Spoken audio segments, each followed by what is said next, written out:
Of them.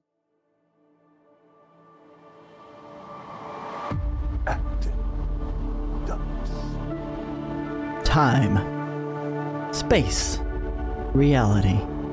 It's more than a linear path, it's a prism of endless possibility where a single choice can branch out into infinite realities, creating alternate worlds from the ones you know. I am the narrator, and I am your guide through these vast new realities. Follow me and ponder the question, why? Previously, during Shadow of the Hand, Hell's Kitchen awoke to sunlight and blood. The media calls our heroes masked murderers. The people are calling them heroes. Only those closest to them know the truth. After the rooftop ambush with Bullseye, our team followed a lead to Pier 90. Voltgeist hacked into the navigation system of a local ferry and forced it onto a collision course into the pier to get the place to evacuate, not knowing what would lie ahead. In the abandoned warehouse that Asa Asahi had told them about, they engaged in a battle with 3 hand mystics that attempted to strike without warning. Mr. Biscuits and the Crippler made attempts to pull a cauldron from the floor that seemed of importance to the hand, only to find that it was no cauldron at all, but it was a cap sealing off a stairwell. The Crippler's mind was nearly shattered as he tore open that seal. Descending into darkness, the heroes were tested. Mind, soul, and will. Hallucinations clawed at their sanity, regrets resurfaced, futures were questioned, but all of them endured, showing what a hero truly was. Reaching the entry to the underground dojo, there, Gorgon waited until he didn't. Magnus and Crippler brought him down with crushing force, but their victory felt hollow. The statues surrounding them spoke this truth. Only the willing soul may sever the tether. A trail of blood leads them deeper still. The ritual may not be over. The city definitely isn't safe, and our heroes are just getting started. Before we get started tonight, and before I have you guys do your introductions, I'm going to remind you guys to pick a team maneuver. It will likely be invaluable tonight. Oh, wow.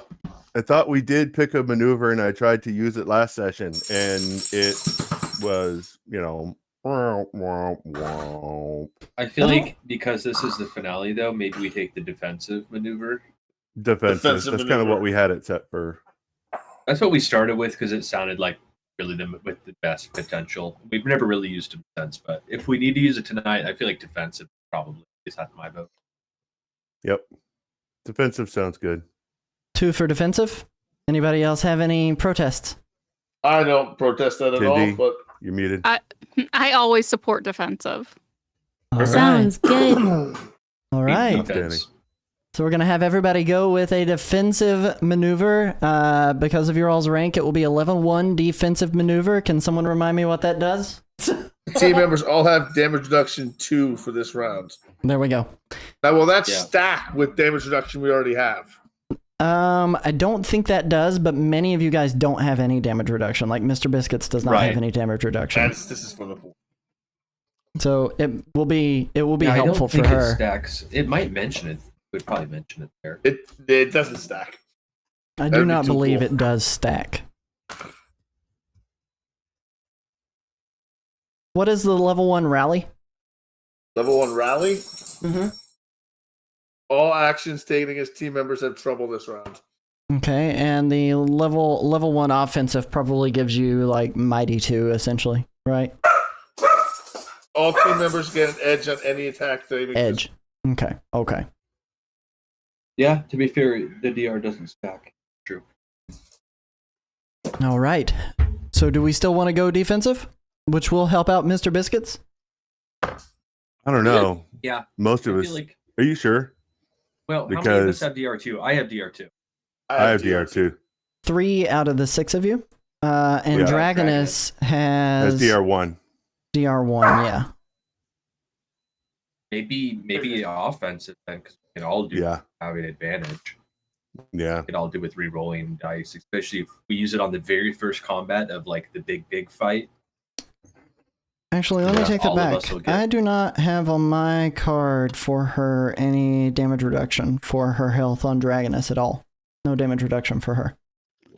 I could be wrong. Though. Also, keep in mind that my battle plan does give up to 3 characters vigilance from my turn, or not. Edge on their No turn. drive for So me. if the offensive just grants us edge, that might go to waste. Well, a you little can have bit. double edge. They stack You stuff. can, They double you, edge. Oh, yeah, that's you fair. can double Okay. edge. That's pretty awesome. So Dragoness has confirmed no damage reduction for her. So it would help out essentially, 3 of your team members, although Voltgeist is Isn't kind of present. non-present. Does the next tier up when we level up? Will that move level up? Yes, at rank yeah. 3, When that move you will be able leveled to up? select a level 2. What would the level 2 do? Will that give us DR3? Your damage reduction 4. 4? Yes. Let's go ahead and do defensive then, just so we get used to maybe using it, because that's been our big problem. Because then we're about to get a much more potent version of that, and I'll take 4. I'm down for that. We won't get it now, but we're used to defensive. DR4 is insanity for a whole round. Yeah. Yeah. Mhm. Wow. Good God. Pretty dang good. Pretty dang good. Oh, That's no, like, you're just all makes good, us nearly Sackler. immortal for a round. An opening combat. Yeah. Right? I still got my vote then, defensive. All right. Well, what we'll do is we are going to start with Retired 11 Bravo, and we are going to go counterclockwise with the. I went the wrong way. We're going to go counterclockwise with the introductions for everyone. I am joined by Retired 11 Bravo, who is playing Magnus tonight. Sir, Yes. tell us about yourself. Tell us about your character, and then pass it on to the next person. My name is Jeff, or Retired 11 Bravo, 11B. Former military guy, former game development, game industry person. Now I'm fully retired. I paint minis and play video games and generally avoid the news at all costs. Let's see. Magnus, son of Thor, is a big wannabe. He's the son of Thor, and he really wants to follow his father's footsteps. So he's come to Midgard to have great adventures and learn of heroism at the beside mortals like these sad people. But yes, so that's Magnus on the Tindy. I'm Tendy. Some of you might know me as something else, but who knows? I'm Tendy. I don't know. I'm just me. I stream stuff. I do things. I try to bring people together and create a sense of community and spread a sense of well-being and positivity. And I play Mr. Biscuits, who is she's a mess. She likes some chaos, and she might be a little psychotic. She's not a bad guy, but by golly, does she find all of the mayhem to be entertaining.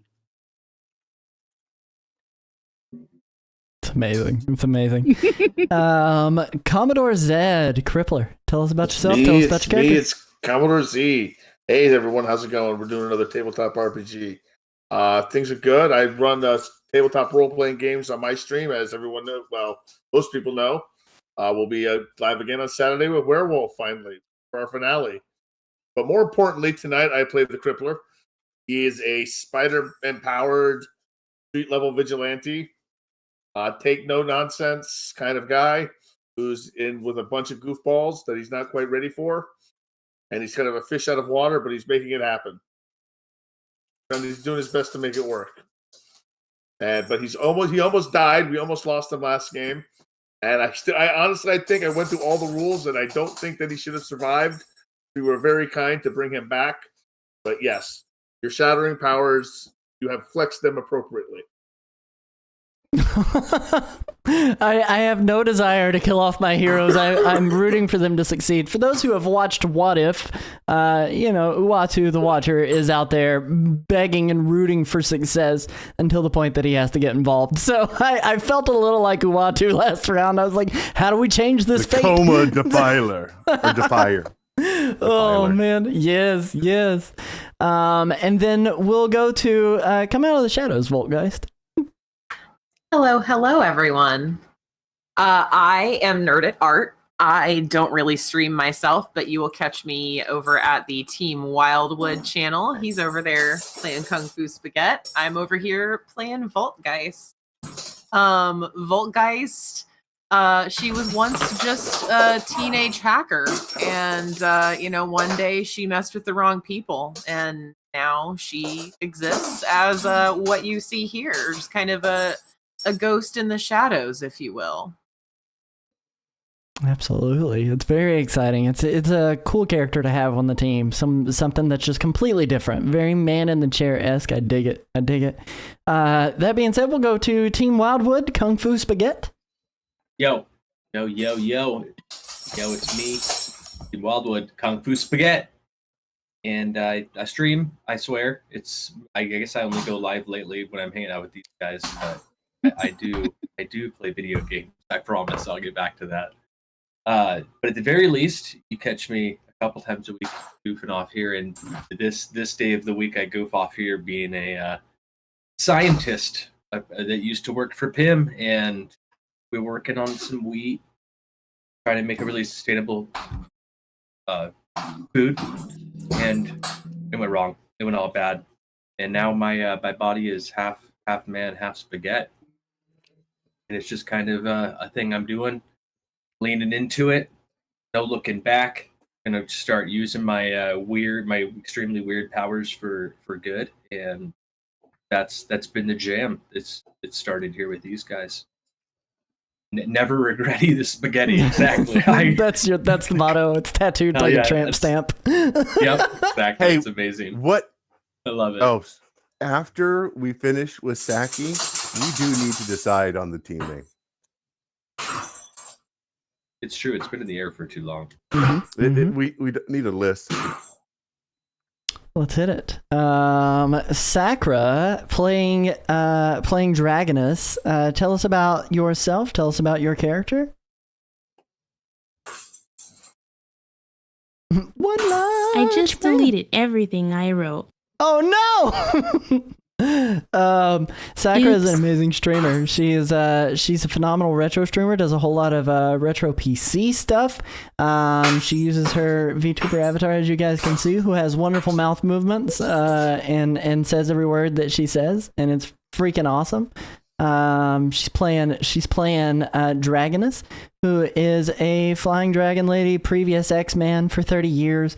Absolutely out there slaying fools with a double blade that so far she's used only as a great sword, which is sick. It's such a cool, iconic weapon. I really, really like that. Sakura, did I miss anything? She can. It's so That's cool. so badass. But did I miss anything, or is there anything else that you would like to share, Sakura? Don't forget the underscore. I like cheese. I also like a good cheese. I also like a good cheese. Yeah, that is like the win button.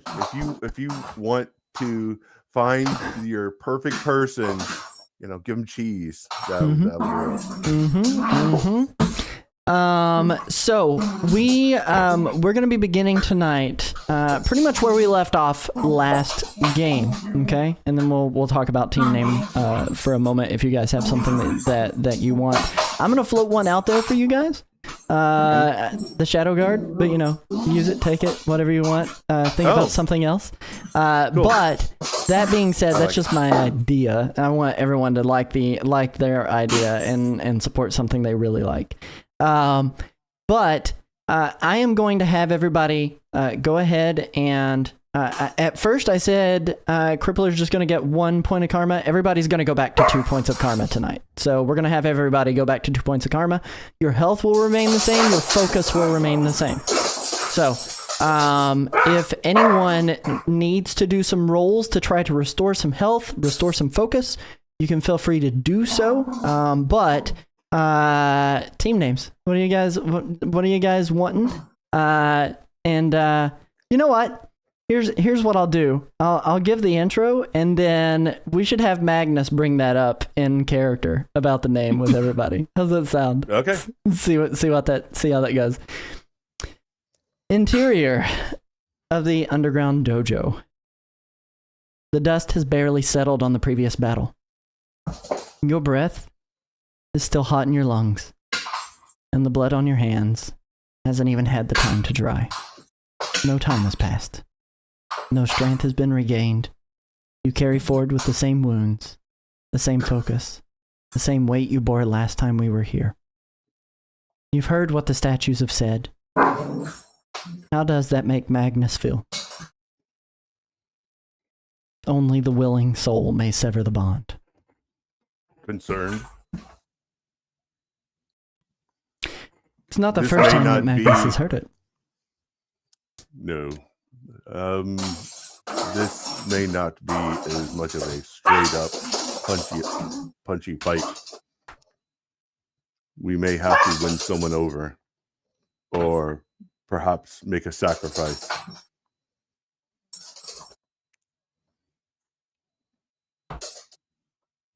Spaghet, hearing the words sacrifice come from Magnus's lips. How does Spaghet react? Does he agree? Does he Definitely. disagree? I'm very concerned. I don't like the idea of any of us making any kind of sacrifice, even though what we're trying to do. It's become very real and very important. This is certainly my first mission, but to have it already come to the point where we're talking about sacrifices, very intense. Oh, and Nerdwire, I messaged you in Discord. Okay. What kind of sacrifice are we talking here, guys? One of us could be forced to take up the mantle of whatever they're doing and then voluntarily give it up. And where did this If we info cannot turn whoever is the bearer, one of us may need to pick it up and then give it up, dismiss it. Where does this intel come from? You cut out, Zed. Where does this intel come from?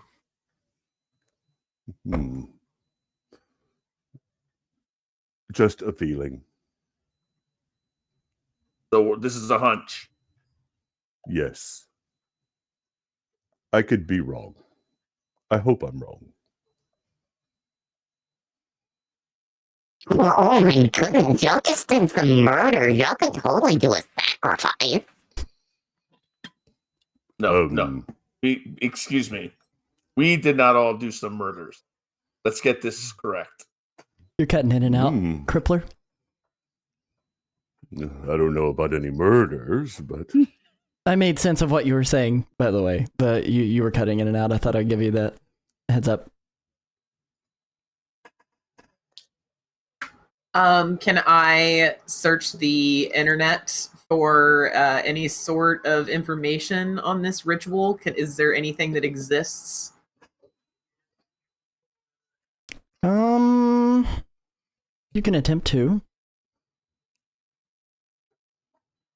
Go ahead and do a roll for me. Be logic. oh, dang. That is a good roll. So that's +6. So as you're doing some research, kind of going back over the things that you're aware of and the stuff that you guys have passed, you notice a tie-in from every single place that you've been. There's been a symbol that has been on the ground at the cauldron in the dojo with Gorgon, painted on some of the boxes, and that symbol, when you run it through an image verification, you find a corrupted piece of archaeological data that ties to Rand Enterprises. It references a pre-colonial underground shrine beneath Manhattan, talks about secret warrior clans. The document's partially redacted, but it does mention the Yuri Forge and soul binding techniques.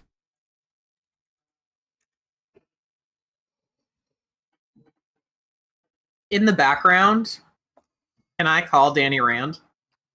Is that something I can do? Yeah, absolutely. All right. I'm gonna reach out to him and be like, "Hey, I think I found your sword. What do I need to know before I get myself messed up in this?" He pulls out his phone and he looks at it and he sees it's calling from an unknown number, and he declines it immediately. Sticks his phone back in his pocket. Do you try to call him again? I send a text message that says, "Hey bitch, I got your sword." He pulls his phone back out and he reads the words. "Hey bitch, I got your sword."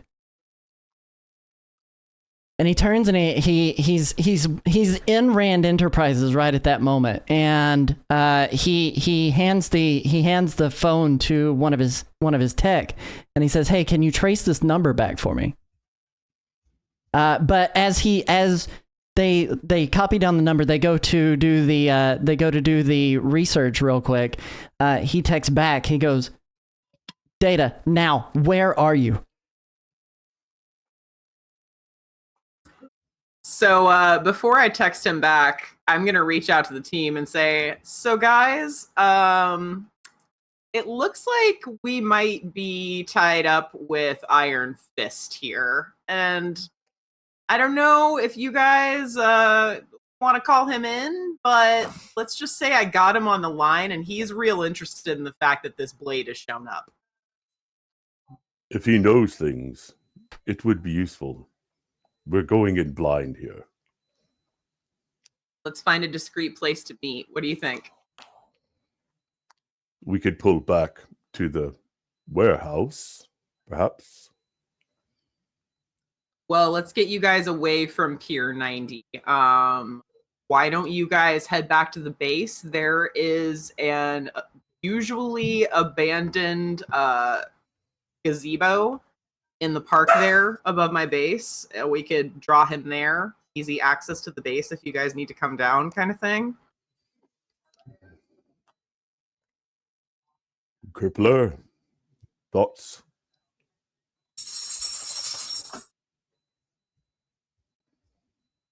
We seem to be in a situation where everyone seems to know everything about everyone around here. Secret identities don't seem to really be a thing. Lost why don't you we just- more than ever before. Mm-hmm. So why don't we just take a beat back up at the... We're not getting you, Zed. They're not Can you getting hear me? us? Like I one can out hear of, you just fine. 1 out of 10 words, maybe. One Yeah. half The out of Discord 10 thing? words. It's got to be a Yeah. Discord thing. Yeah, maybe dip it out and back in. Yeah, it's got to be Discord. You Or guys can heard restart him? Your Discord. Chat heard him. I've got a lot less filters Oh, going so it's on really on him. Discord then. So yeah, it's a Discord issue. Okay. We can chill for We a dip. second. Restart. Yep. Magnus will take a Whatever you- knee, just kind of mumbling some words. I don't know if you guys would listen, could hear, care. Lo there do I see my father. Lo there do I see my mother. Lo there do I see the line of my people back to the beginning. And he goes on, he says, I am in need, father. Oh my goodness, Our mister, do you not know who your daddy is? The forces we face contend for our very souls. I ask of you to send me a weapon that I may vanquish this foe and save souls.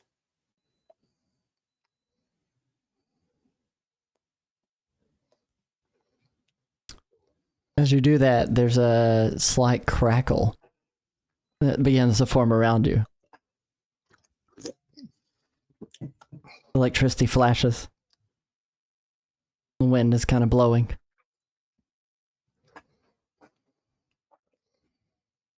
But as Hold up my hand. As your prayer is continuing to go on, you notice it's beginning to fade within moments.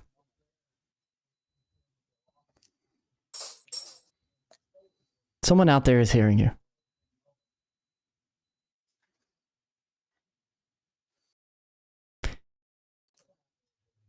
And as you hold up your hand, My need is strong. So, a flash of rainbow colors shoots down through the earth. And it kind of envelops your entire being as it comes down. And as that light fades, there is a Celtic knot underneath you, much like the symbols that are on your belt. And in your hand,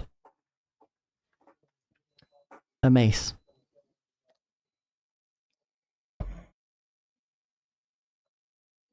Been a while since I've seen that. Crippler will just give a slow clap.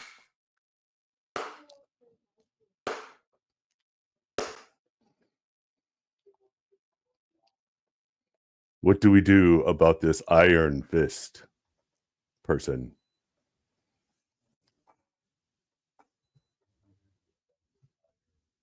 At the very least, he can give us some intel on this sword.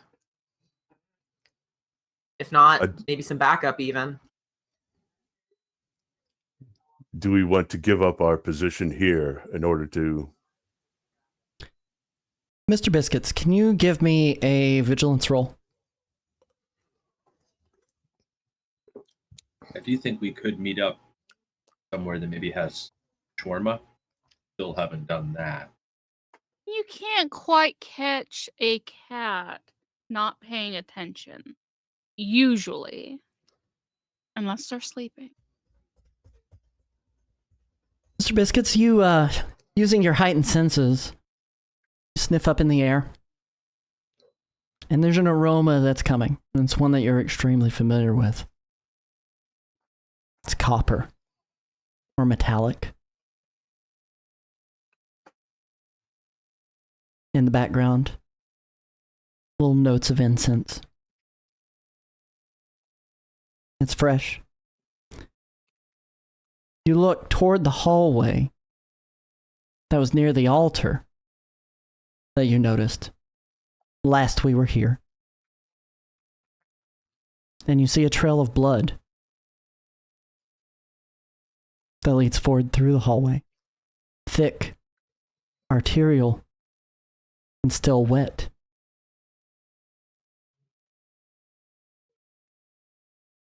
The stone floor beneath you is uneven and cold, and it's worn down by centuries of tread and training. But you're left with the exit behind you and the hallway before you, but it's dark.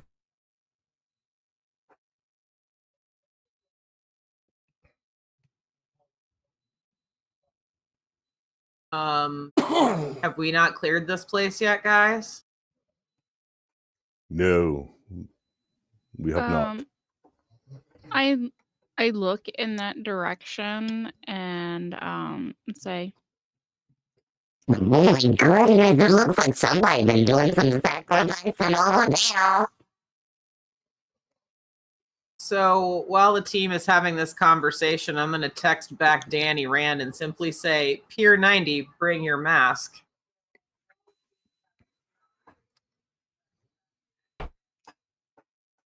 Danny sees the text. He makes note of it.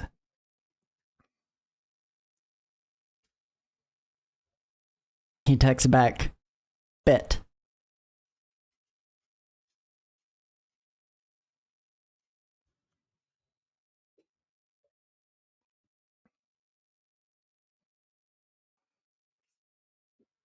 What are you doing, team?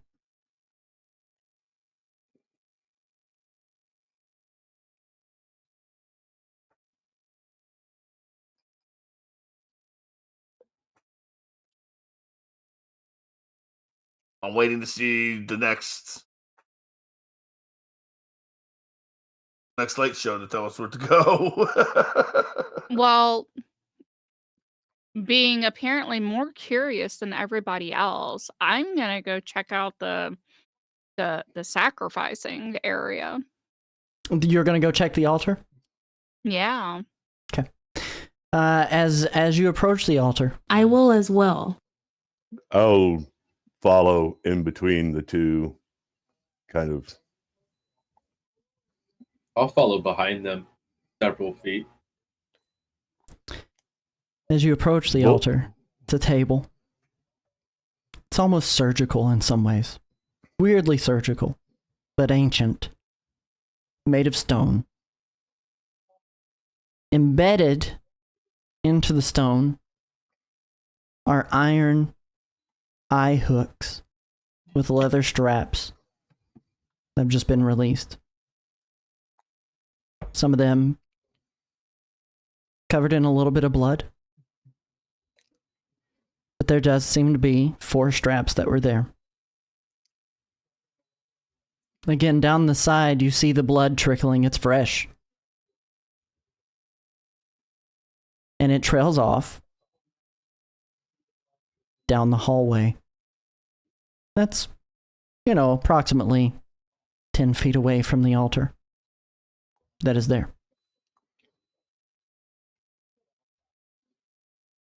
As you guys get closer, you can see down the hallway, though, from the altar. Footprints.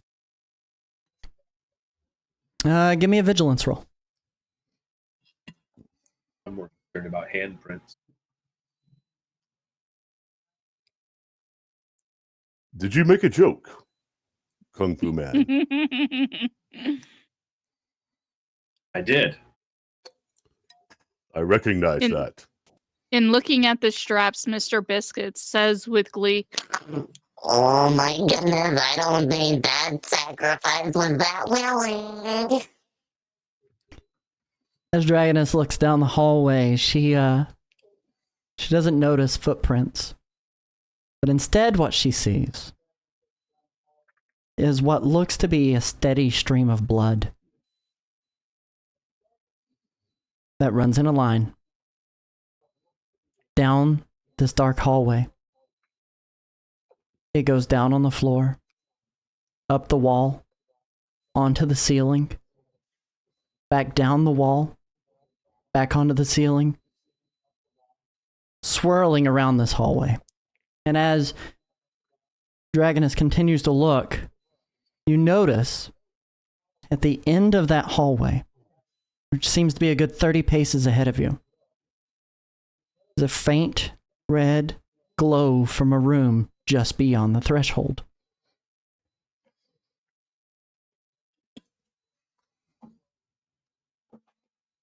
This is messy. They usually have channels for efficiency. Careful, everyone.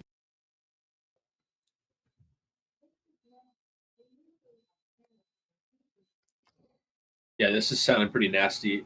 I definitely don't want to be one of the first people down the hallway. In fact, I'm gonna pretend like I felt my phone vibrate. I'm gonna be checking my screen just to be there. Man, I'm gonna Verizon got take a way peek. better service this far deep underground.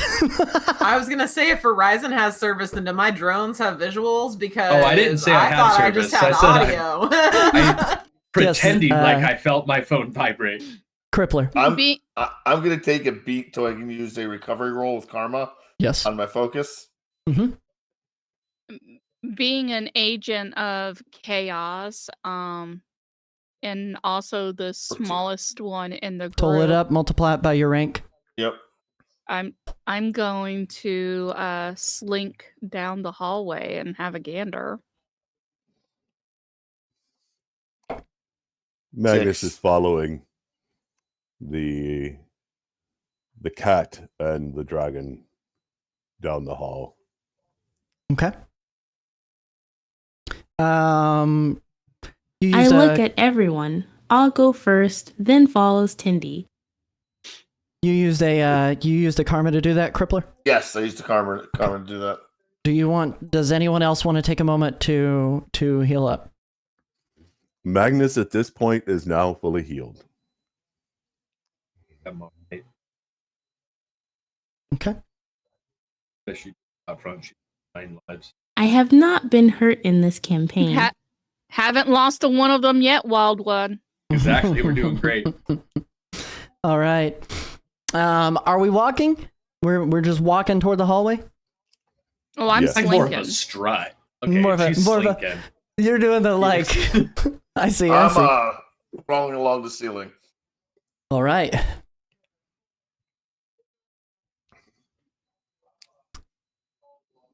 I need everybody, as you enter into the hallway, things seem kind of normal.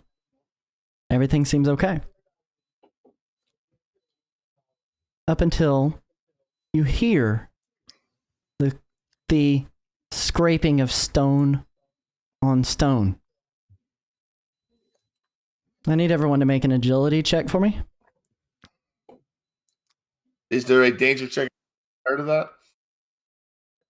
Not with better senses? Yeah, absolutely. I have the edge. I would like to believe I'm okay. You do. So we get a 11. A 13. Okay. So as you hear the scraping Oh, I did that wrong.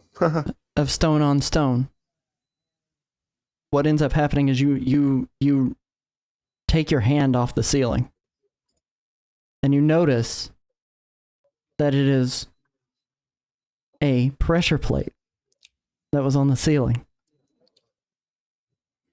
So you remove your hand.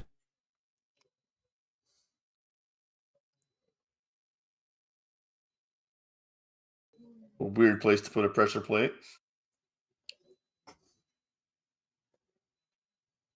I would agree.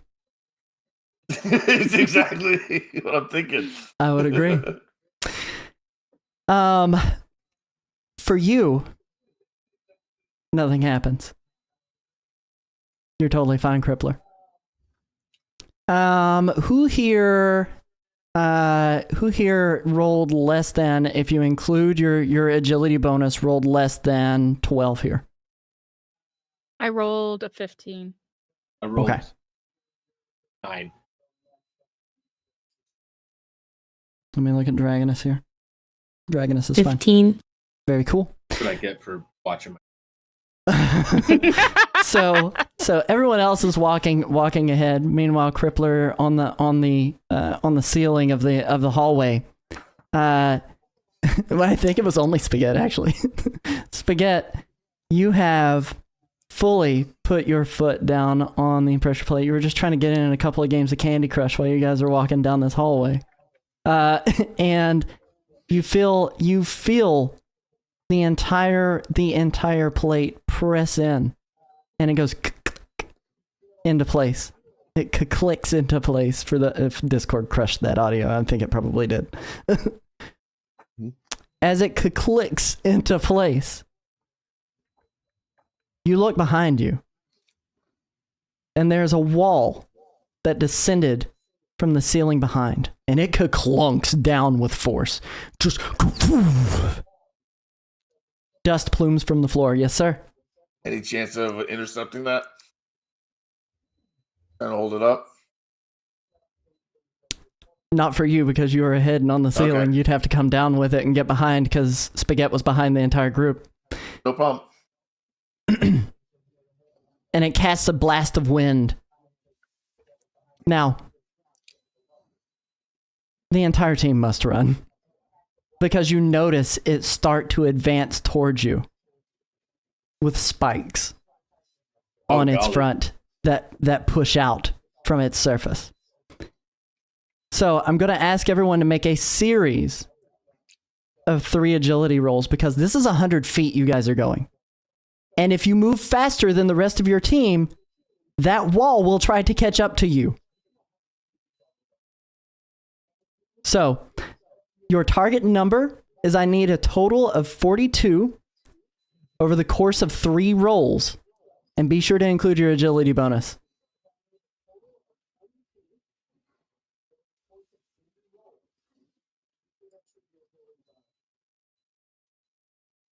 Oh my. Oh no.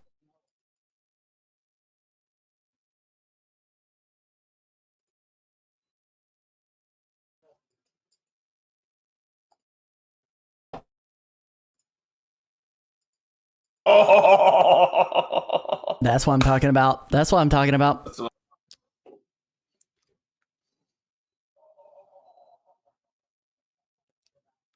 another. Goodness, that's what I'm talking 34. about. You got 34, including your agility Yeah. bonus? Yes. What did you get, Zed, out of all of those rolls I you just did? gotta count them up. Okay. Because you got two fantastics on those rolls. Yep. 7. Super sloppy Boom! I double. got exactly 42. Very nice. Very nice. Exactly.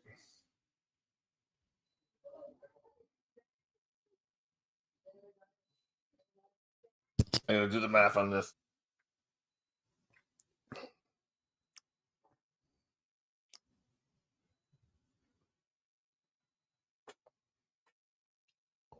Is this like this is a wall that's moving? It is. The wall It is with a wall that's spikes. moving. And it's Yeah. coming Spikes. forward. With some speed, you guys need to outrun Okay. it. 45. Very nice. So we got 42 from Mr. Biscuits. We got a 45 from Dragoness. Crippler, what did you end up rolling with your doubles? Still adding it up, sorry. Okay. And Magnus, you got a 50. 50. 50 Very even. cool. 42 on the dot. 42 on the dot. With your double fantastics, as you guys are going, you look back and you guys begin running without any care of whether or not there are going to be any other pressure plates that are ahead. But you run and you run and you run, and this thing is beginning to start to catch up to Spaghet. Crippler, you notice your spider senses kind of kick off, and you turn back and you look at Spaghet, who is not really gaining any ground on this wall of spikes that is coming through here. So what I want you to do, Crippler, is I want you to make another agility roll to double back and grab him. Your target number on this, because you guys are so close and because you're so powerful and because you're so awesome, your target number on this is going to be a 10. Very cool. So Crippler, you end up That's 18. You end up dropping from the ceiling and kind of swoop him up, and as you wrap your arm around his noodly body, you end up taking a big jumping flying leap that's pretty horizontal. It's almost very fast, but you take this big jumping flying leap to catch up to the rest of the team, and end up saving Spaghet from taking 12 points of damage. He doesn't have any now. He doesn't have to take any damage. So congratulations, making it through that. But Voltgeist, you still don't have visuals. And I did not give you an opportunity to be able to make an agility roll because you're not there. So what I want you to do is I want you to do something similar. I want you to make a series of 3 rolls if you're available to. Because Signal is difficult to get a hold of, but you can do this. I want you to make a series of 3 logic checks. And for you to regain visual, your target number is going to be 48. All right. So that's 11.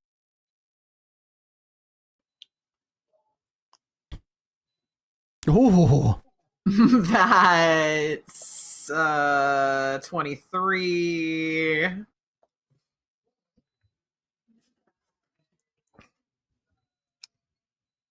And well, that's 8. My God. It's so good. That's so good.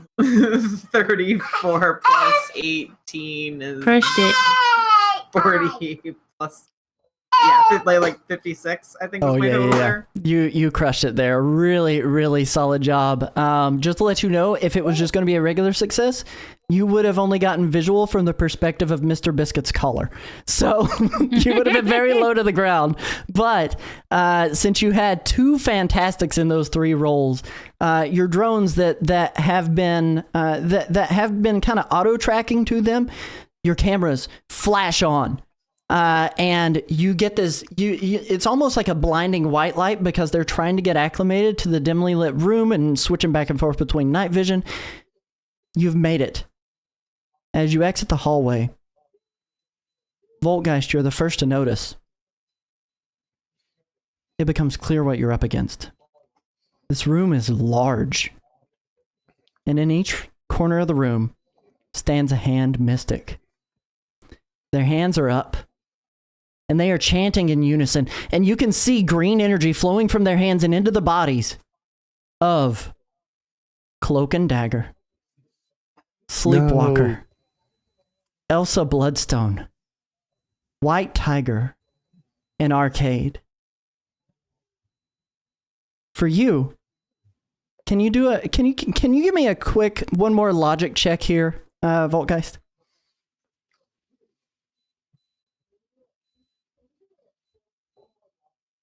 Oh, easy peasy. As you notice them, you've done your research on the names that were included in the shield drop. Those are the heroes that were missing in the missing persons and henchmen list. That was ported to you guys by shield. Can I get that list one more time? I got Cloak and Dagger, Elsa Bloodstone, and I couldn't write the rest fast enough. Cloak and Dagger, Elsa Bloodstone, Sleepwalker, White Tiger, and Edward Acra, otherwise known as Arcade. Oh, fuck. He can die. He can die. They are sitting in chairs that surround the center of the room. Leather straps are holding their arms down. The energy flowing from the mystic's hands into their minds. Their faces are cast downward. And from their arms flows blood, almost like it's an invisible stream, straight from their wrists into the floor and creating the same symbol you've seen multiple times throughout this adventure. You recognize this symbol, Voltgeist. It is the symbol that you researched. It was the symbol on the cauldron.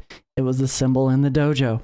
It was the symbol that was painted on stuff. It's also the symbol that is in the floor being created by blood. In the center of the room floats Psylocke. Her appearance is strength incarnate.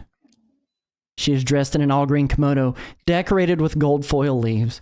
Her trademark violet eyes slowly being overtaken by a ghastly green. Her face is stern, and she is armed with 2 blades. One of her own, and the other blade you instantly recognize, Magnus, the ghost blade of Uri.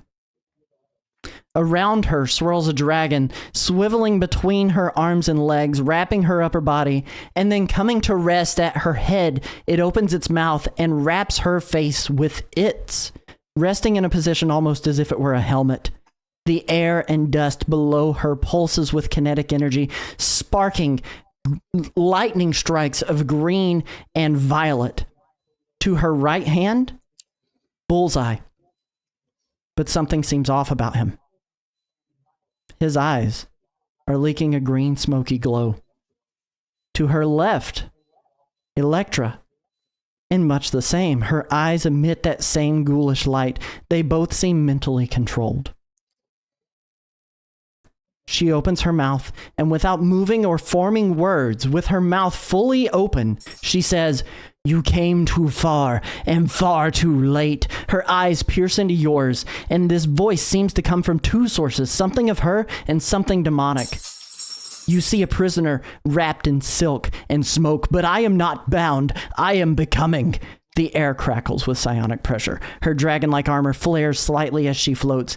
This city is a beast that gnaws at its own flesh. The hand will shape its bones. I will fill its lungs with shadow. Its people will dream only of chains and thank me for them. She pauses, tilting her head in mock curiosity. Tell me, what will you sacrifice to stop me? Your hope, your sanity, your soul, or worse?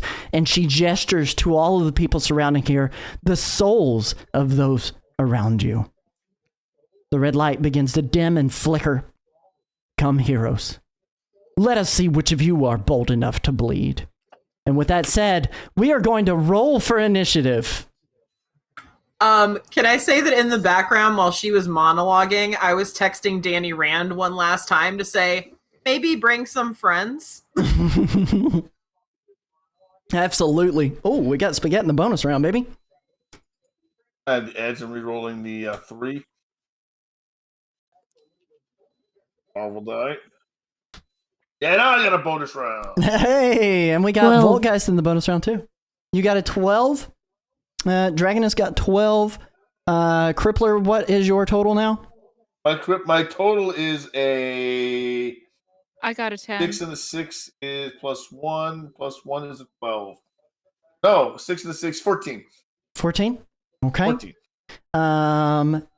Dragoness got a 12. Mr. Biscuits got a 12 as well? Is that what you said? A 10. A 10, okay.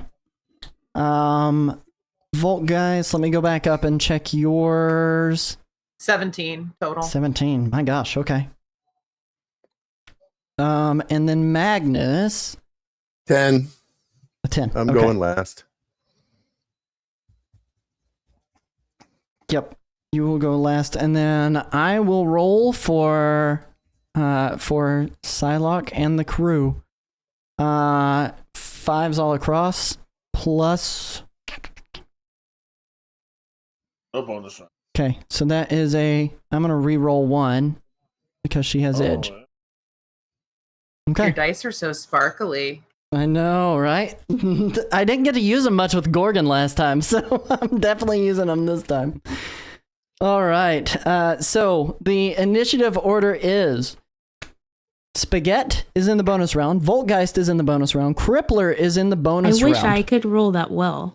Right? Crippler is in the bonus round. When we return back to the top of turn order, it is going to be Psylocke and crew, Spaghet, Voltgeist, Crippler, Dragoness, Mr. Biscuits, and Magnus is the order that it is going to go in. What's the Psylocke and crew have for their initiative? They had a 21. Oh my, okay. Or a 22, my apologies. A 22. They're very motivated. All right. So you are in the middle of this room. Inside, again, just a reminder, you've got Psylocke, who is floating in the middle of the room.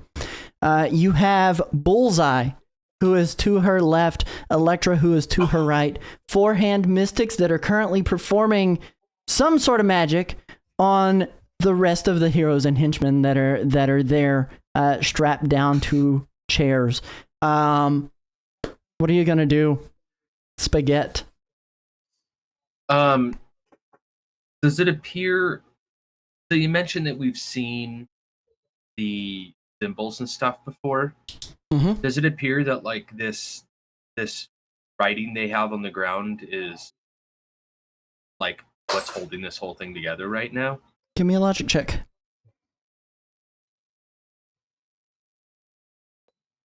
Do any of us have any kind of occult knowledge? I don't think so. It's not really our background. That'd be a 10. I don't would really not be think enough. reading is much of my thing. Well, I don't think that has anything to do with it. So it appears that Bullseye and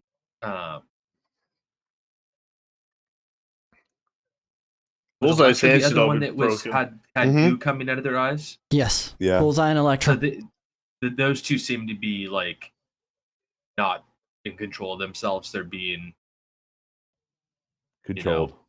Controlled, or sapped, I guess. Mm-hmm. Okay, so I don't feel like they're a threat either. So I'll probably go for I'll try to make a movement towards one of the mystics that I see kind of going for the ritual. Okay. Not obvious. If messing with one of the mystics is gonna mess with the ritual. Okay. So I'm gonna use my movement to head towards a mystic and get in as close as I can, and then I want to use my action to set up a attack stand. Very cool. All right, now we are on to Voltgeist. Voltgeist, what do you do? I'm gonna kind of pick up where Spaghet left off. I want to find out any research I can do, any dark corner of the internet I can find that will tell me how to disrupt this ritual the most effective way possible. Go ahead, go for it. In order to disrupt this ritual, I will tell you it will be a very high number. It is 16. going to be, it would have been closer to 20 because data records on this are very, very fragmented. The only person who had any data was Danny Rand. And beyond that, the files that you found originally were not enough. But I'm not going to have that be your action. So I just went ahead and allowed you to take a look at it if you ended up hitting it. That's fine. I'm gonna, you know what? I'm just gonna keep like those searches are running in the background while I am trying to figure out the best way to help the party here. I would say, guys, that honestly, Bullseye and Elektra obviously pose the biggest threats to us in this exact moment, it seems. But don't forget, you've got 4 hand mystics in the room, seem to be doing something with these other heroes. So let's not lose sight of that either.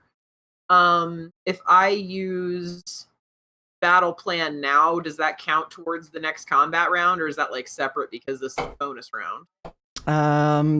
I would allow it to count toward the next round of whom you would designate based on the initiative order. So the people below you are Crippler, Dragoness, Mr. Biscuits, and Magnus. You can do battle plan for them, but not Spaghet because he would lead. Okay, that's fine. I'll go ahead and do that then. I'm gonna execute battle plan on Crippler, Dragoness, and Magnus. So they will have edge on their next turns, and right now I feel like that's all I can do at the moment. Very cool. All right, and then we go to the Crippler who is in this bonus round. You also will have edge on this the bonus round. Fantastic. I'm going to unhesitatingly leap toward one of the hand mystics. Okay. Hoping to break their concentration to stop the ritual. Confident in the fact that I knowingly destroyed Bullseye's hands and all of his fingers. But I also thought he'd been picked up by S.H.I.E.L.D. I'm kind of wondering why he's here right now. And I'm going to drop down on the kneecap of one of the hand mystics. Okay, give me a roll. I have double edge because I get the edge from her, and I have the edge from Voltgeist and the edge from Signature Move. Oh, we out here. Is it the same guys? One? The same one that Spaghet's after? No, I think he's going for a different one, right? Go for a different one to break concentration. I reroll those twos. I'm not happy with 2. That'll do. That's some good numbers right there. That'll be 15 plus 7. So that'll be 15 plus 5. I'm sorry. 15 plus 5, so that would be 17. 17? Yes, and then 6 times 4. Do they have damage reduction? They do not have any physical damage reduction. So 6 times 4 is 20 plus 5 is 25. And it was a 6 on the Marvel facet, so I don't know if that doubles. No bonus on that. It's just a base 6. All right. So 25 damage. 25 damage. All right. Yes. As you strike him in the knee, this hand mystic, he is resolute on keeping his hands raised and executing what he is currently doing. It's almost as if he flinches, and there is clear pain that goes across his face, but he uses his resolve to keep his hands up in the air You need the hands then. Okay. All right. And then we go to top of turn order now. Bonus round is over. And we are going to go to Psylocke and crew to be able to start making some moves here. So what is going to end up happening is that as she starts to take some steps toward some floating steps toward the Crippler, levitating toward him, she catches out of the corner of her eye Magnus, and she stares at you, Magnus, as she's making her way across. And here we go. In her eyes, you can absolutely see a person in there. She's not the monster that she sounds like she is, but she's looking at you, and her eyes are almost begging for freedom. For freedom.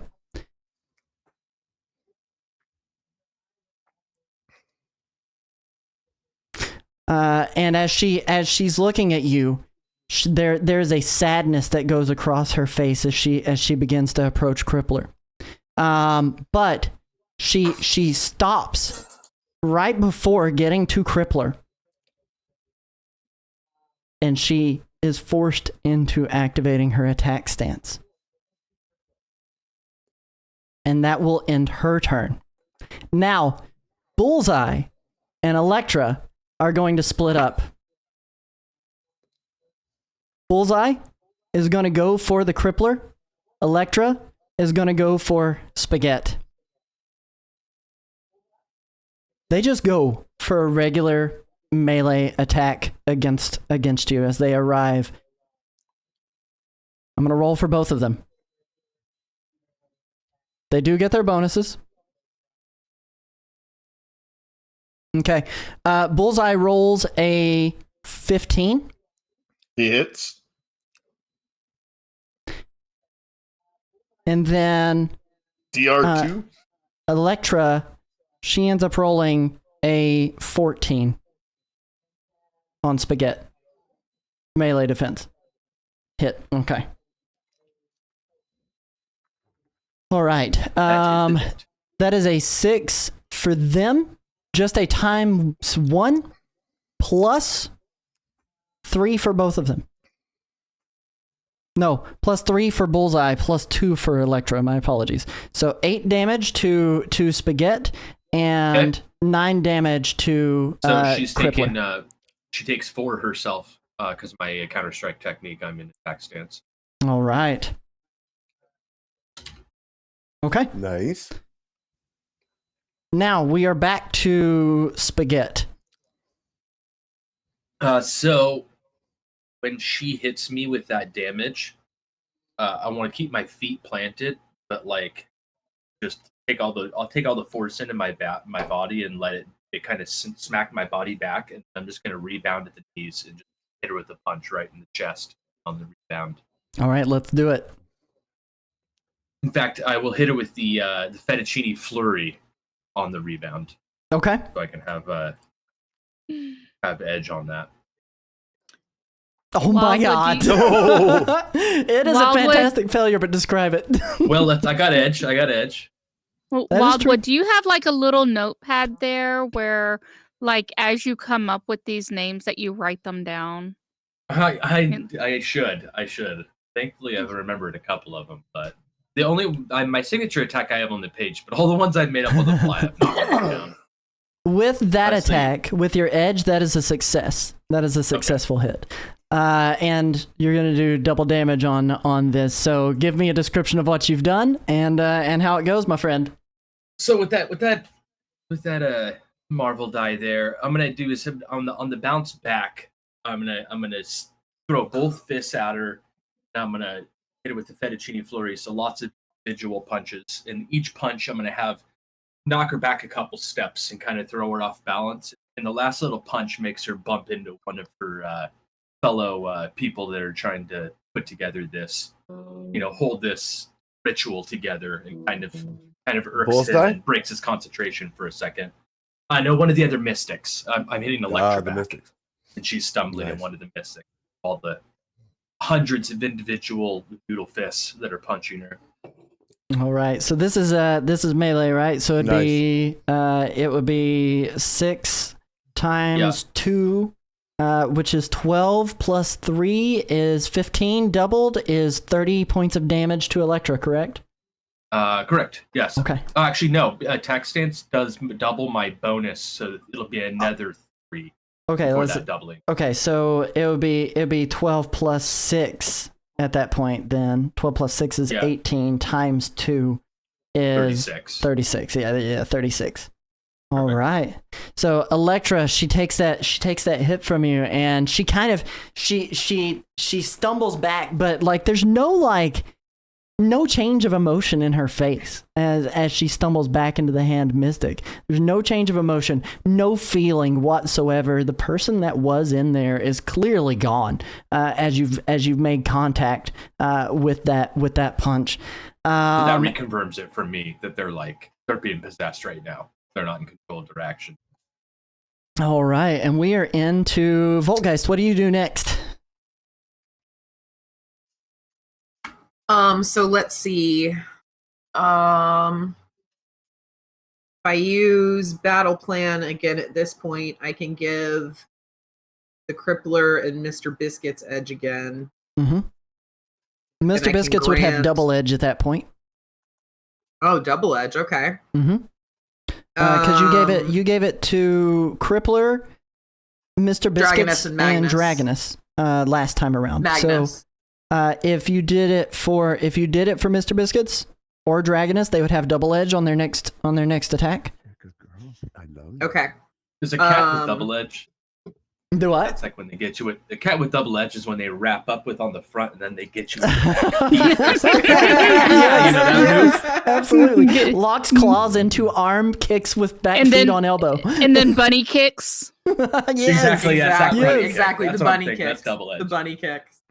All right, so yeah, I'm going to use battle plan once again, and I will grant edge to the Crippler again, to Magnus, and I will give double edge to Mr. Biscuits because we need to make sure. I know Mr. Biscuits is our glass cannon. We need to make sure she makes it out safely. Absolutely. Make sure you guys Is keep there track a of your cap on extra how edge. many edges one can have? No, not as far as I'm aware. I've seen triple edge, isn't there? No, there's only double edge. So it Double caps edge at double trouble. Yes, double edge, double trouble. Thank you. So the more you know. Double edge. Yep. All right, we are going to go into the Crippler's next move. All right, so I'm real quick. I'd like to assess the state that Bullseye is in. Okay. Because less than 24 hours ago, he was beat down to 0, well, at least to 1, and his hands were broken. So, what is his physical state? Let me have you do an ego check real quick on him. Or not an ego check, a vigilance check. My apologies. And you're looking for knowledge, so that'll give you edge on that, right? Yep. I'll reroll one of those. 6, All right, 11, so 12? that is... Okay. So, So as you look at him, you see him standing before you again. It just seems like a very similar situation to what Spaghet has noticed with Electra, that the person is not there. If you get my drift, like in the head, like just not there. The eyes are glowing, but the hands. When you stare at the hands directly, they look to have no damage, but on them are these reinforced gloves on his hands. All right, I'm not going to attack someone who's not within their mind, so I'm going to go after the mystic I was going after before, and I'm going to break his elbow, try to bring his arm down with a limb strike. All right, let's go ahead and do a roll. That double edge. I need it. And this is going to be the same one that you just struck in the bonus round. Yes. So that's 4 plus 2, which is 5 plus 7. So 5 plus 7 is still a 13. Yeah, that's 12. still a hit. 12. Even so, your target number for that was 11. Yep. So I So- hit with the 3. Okay, so 3 times 2 is 5, plus 5 is 20. 20 3 points of times- damage. Yep, 20 points of damage. All right. So as you describe exactly what you said that you were doing, you were dropping. I was using my elbow against his elbow and using the other hand to bring it back, so I'd snap it back. So his hand was no longer raised up, and it was going to be. So I'm trying to break his concentration by breaking one limb at a time. Okay. So as he feels his arm kind of beginning to snap. It's not fully snapped by any means, but he feels the cracks, and you look in his face, and what you see is just this face of anguish, legit anguish. But what he ends up doing is he stretches his hand, and you can see the tendons and the veins and everything kind of popping out of his arm, and he's stretching his hand even farther out, trying to channel as much of the energy that he can into his left hand. As you're pulling his other hand back, you release it, and he brings it back up, but he's got that hand significantly lower than he had the other hand. We are now going to move to Dragoness, who is up next.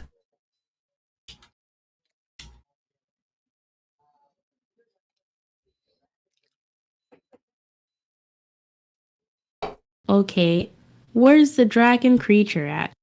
Oh, Psylocke and the dragon creature, they are one and the same. They were headed towards the Crippler.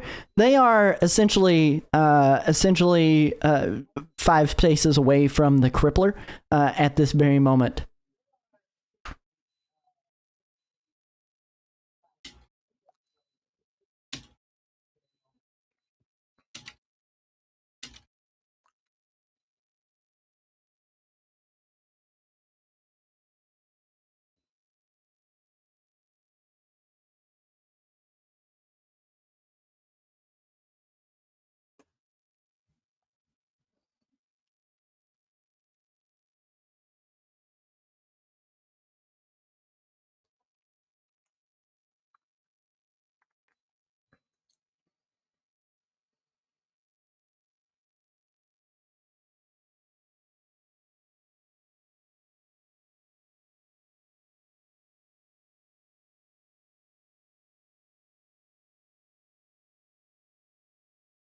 I go to defensive stance, pulling out both swords, get up to her, and stare the dragon in the face.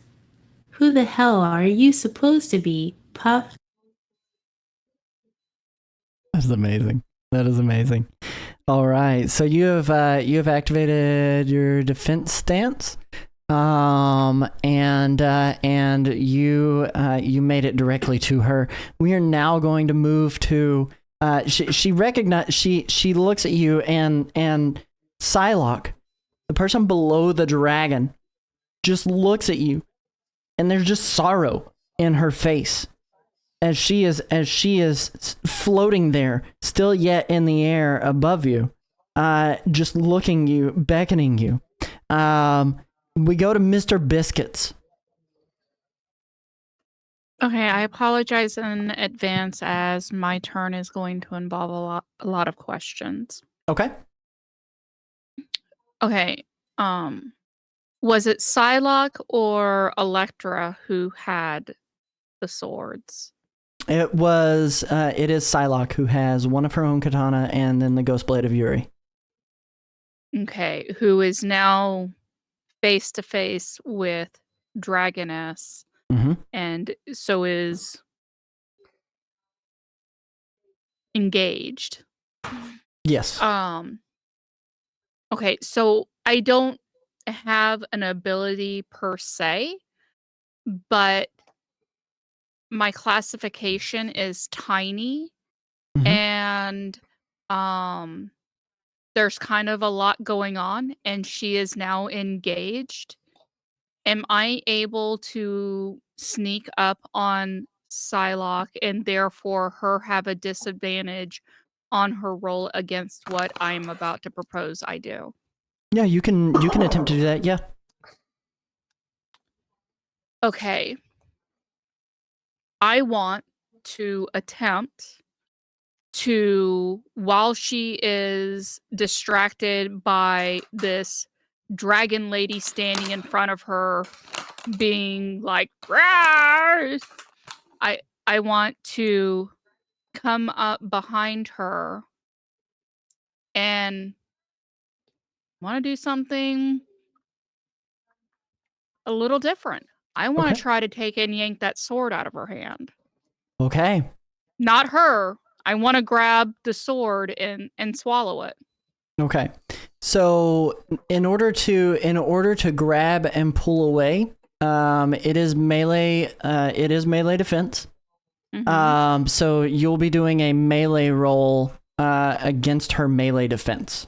So she won't be rolling off against you. If you successfully grab it, the only time she will roll off against you would be to rend it from your tentacles. But she would have the disadvantage, right? Because I caught her by surprise. Yeah, we'll have it be that way. She'll have trouble to roll to pull it from your grip. But when she goes to pull it back, unless you get a fantastic success, when she goes to pull it back, what will end up happening is that she'll have to roll against your melee defense to rend it out. If you get a fantastic success, you can rend it from her hand. I can grab it and swallow it. Mm-hmm. Okay. And so I've got double edge, so that means that twice I get to reroll anything I don't like. Yep. Okay. Y'all, pray for the Good luck. cat. I don't think I've ever gotten a fantastic while like actively doing something. I've gotten like a fantastic one time to end up in the bonus round and then never again. Okay, so I want to re-roll the marble dice, right? That would be the way to get the fantastic, yes. Okay. So let's re-roll that one. Let's re-roll that one again. Come on, dice. It's a good idea. I am all for this. Okay. Not a fantastic, but I've got a +4 to my melee. All right, so that gives you a total of, let's see here, you had a 6, 5, 2. That would be 11, 13 plus 4 would be 17. So it does tie with her melee defense. At So can 17. we be in a struggle for it? Yep, you guys will be in a struggle for it as you're describe how you start to at least grab it. So while Psylocke is distracted by this sudden dragon lady standing in front of her, hurling insults, little Mr. Biscuit comes out from behind her and shoots out the tentacles out of her mouth, and there's all these gnarly little teeth.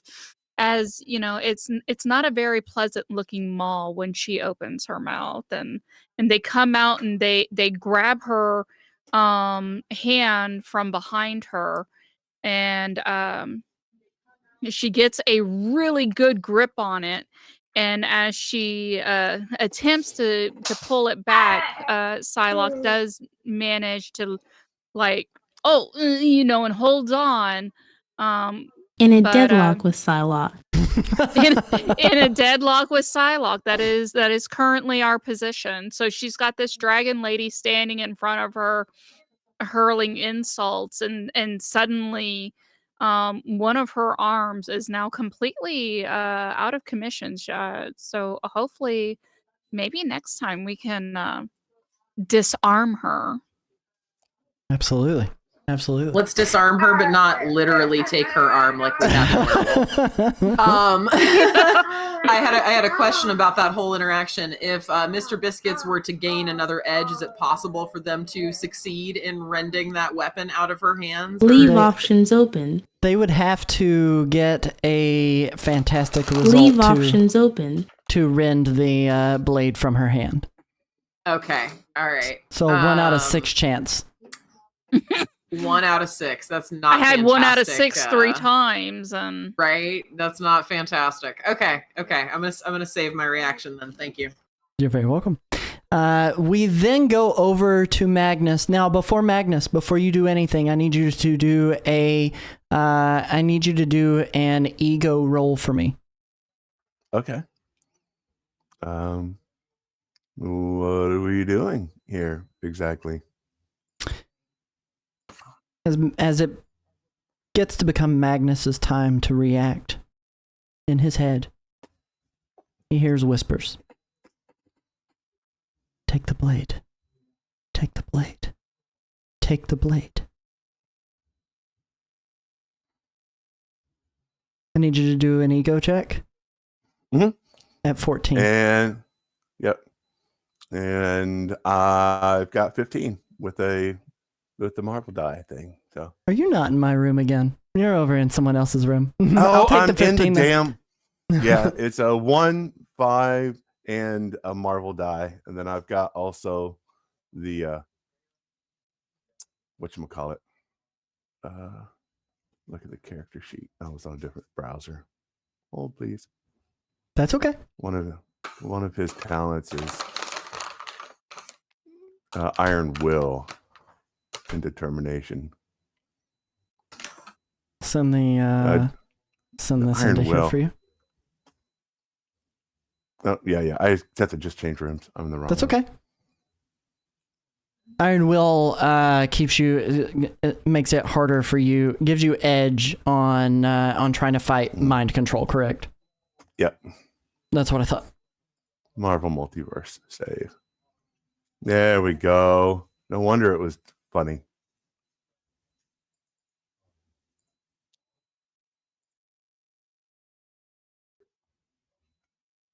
I've got edge. I'm going to.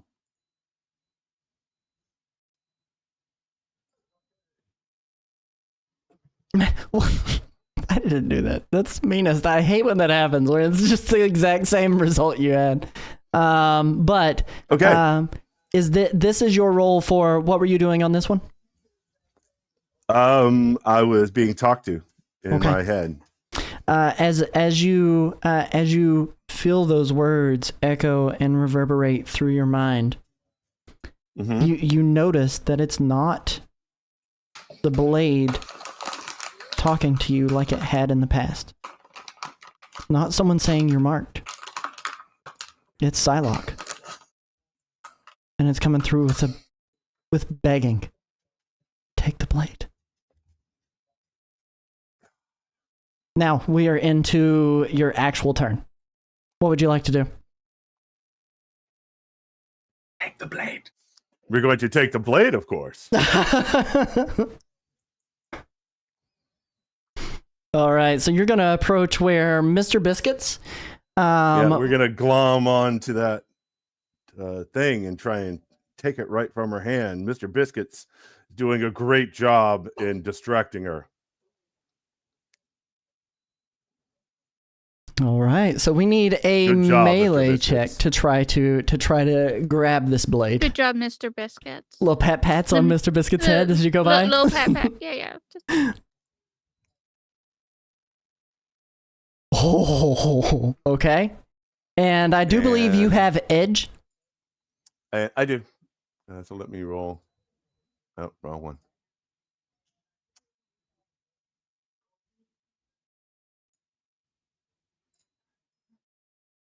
Nah, same. It is still enough to grip the blade, and you're pulling it with all of your might away from her, and you begin as you're feeling the blade, you're beginning to feel some power, something different than what Mr. Biscuits felt. Can I use your reaction? Go ahead. What would you like to do? I'm going to reach out. I'm assuming I'm within distance, given my long reach, and I'm going to use individual little spaghetti noodles and just tickle the other person holding the blade, trying to give them a release. Gonna give Psylocke a little tickle? A little tickly do from behind, yeah. You're gonna tickle See, Psylocke. That is that- fucking glorious. Maybe Magnus will be able to pull it out of her hand. So it's then like a when she- melee.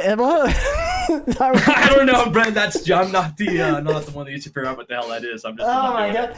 I don't know that she's. I don't I'm know not that she's sure. ticklish. She's I so don't know if she's stoic. ticklish either. I'm gonna tickle her. You let me know if she gets tickled. All right. Let's go ahead. We'll do it. I'm just gonna. I mean, roll she first might 'cause- just be creeped out by it. Oh, she's probably gonna be creeped out either way. Strategy. I'm We'll gonna make put it- extra butter on it. We'll make it Buttery an agility check versus her resilience because you're kind of reaching over from 10 Okay, so spaces, we're 10 looking times at your a- space's we're weight. looking at I shit you Oh. not, if I was going to use change of plans to give Tendy another re-roll, my 13. suggestion was going to be to go for her ticklish spot with one of her tentacles. So what did you Going for it. what did you get? 13. Wildwood? 13. Oh yeah, no, it's not enough to dice. tickle her. Yeah, she's more Wait, like. I'm gonna hit it with. I'm gonna do it. I'm the karma. Oh no! What are you doing? Oh, it's better. It's better. It is. What do we got? 10, 13, 15. She turns and she doesn't turn and look at you. Instead, the dragon kind of whips its head around on her head. Her face is still staring directly at Dragoness and Magnus, but the dragon is looking at you, and it just kind of snarls an angry snarl. It's more annoyed than anything that you thought that would That's work. He just That whole turns, the fuck are you doing? right? He's like, what is going on? So the head spins back around though, and we are in the middle of an ad break, and we are also an hour and a half in on this. So what I'm going to do is that would end Magnus's turn. We will resume at the top of the hour, right after these ads, and we're going to go on a quick stretch break, drink break, and we'll see you guys right after this. Right on. Thanks, brother.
All right, where we last left off, we were engaged in battle with Psylocke, who is now being taken over by the beast.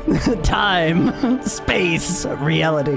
But we are now going to be resuming battle. We are at the top of initiative turn order with Psylocke's turn coming up in these next few moments. Where we last left off right before this break, she was in a battle for maintaining control of the sword that is in her hand. She will be attempting to do an escape roll to rend it away from not only Magnus, but also Mr. Biscuits. Now, who has the highest melee defense between Magnus and Mr. Biscuits? I would believe that would probably be Magnus, correct? Probably. The highest melee defense? It is I've got Magnus by 14. 1 point. Magnus by 1 point. He is at 15. He is at 15.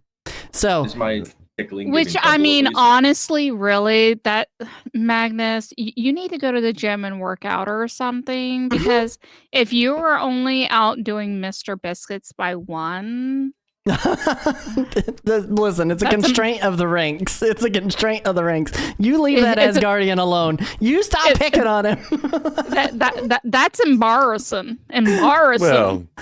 Well, cat. you are a Flurkin, and Flurkin are known to be mighty across the multiverse. Quite mighty, quite mighty. So, Not all of us contain pocket dimensions, right? Mr. Biscuits. All right, so we are going to resume with Psylocke attempting to break free of the grip that that Magnus and Mr. Biscuits has. I do need to fight against the highest melee defense to be able to break free of that. So we're going to roll for that. Does she have? No, she doesn't. Do what? Does she have the ability to fight against who she is possessed by? She does. That when in the original roll, I had a success in stopping her from going after the Crippler. But on this instance, the dragon is going to take full control and attempt to rend it, and he ends up rolling. But shouldn't she still be rolling with trouble because she's grappling with multiple people? I went ahead and had her roll with trouble, and it just went up. So she has to take the lowest of the scores, and she still ends up rolling a 23, ripping the sword away from Magnus and Those Mr. dice, damn. Biscuit's hands. And those dice. Would you like to roll my dice for me? Yes. So, as she ends up doing that, she raises the regular katana that she still has up in her other hand.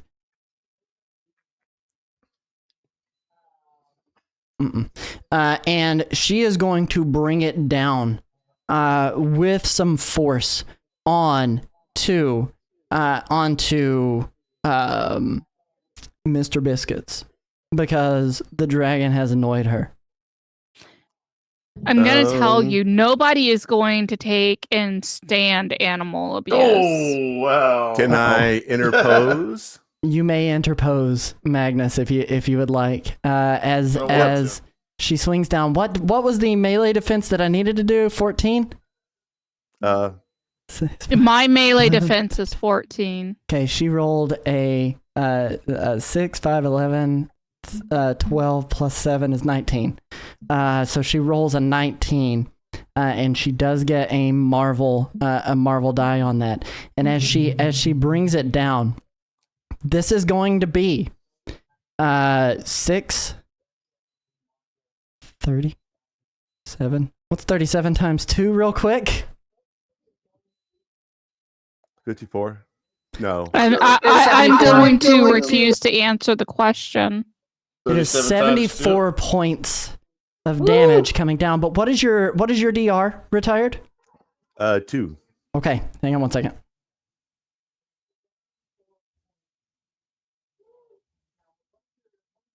It's 50 points of damage.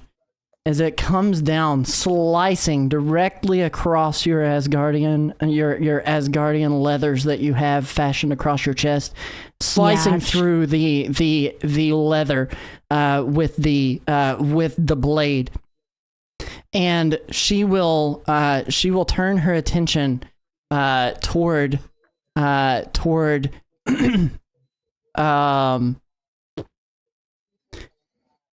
let me see here. She will turn her attention toward Spaghet.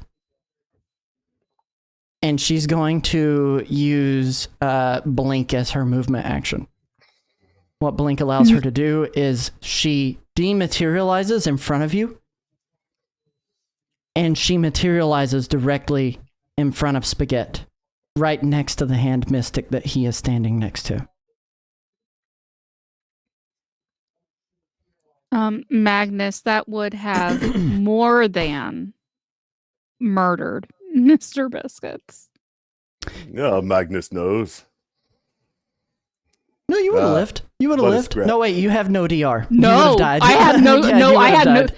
Yeah, that was the original amount was much more than Mr. Biscuit's health, and I have no defense. As she is forming directly in front of Spaghet, who is attempting to do something here in a moment. Who knows what he's going to do? As she teleports directly in front of Spaghet, Elektra, who is still standing there right next to Spaghet as well, and the hand mystic who is there. Elektra is going to just make another attack on Spaghet.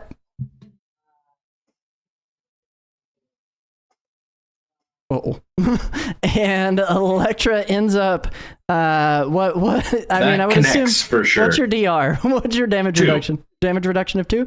All right. Yeah. So it is 6 times 1 plus 2, which is 8 times 2, which is another 16 points of damage done directly to Spaghet. And then that's 8 back at her.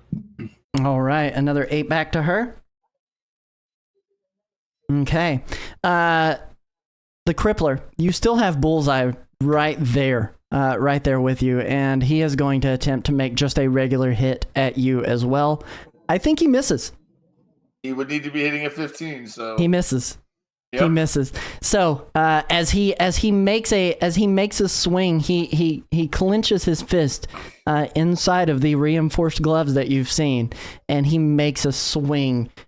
Still yet just missing you, but his body is puppeted, it seems like. So as he swings, he kind of does a little bit of a spin, almost like he's on marionette strings, does a little bit of a spin move as he's swinging, and he doesn't make contact, but instead he is going to move within reach of the hand mystic that you've been focusing.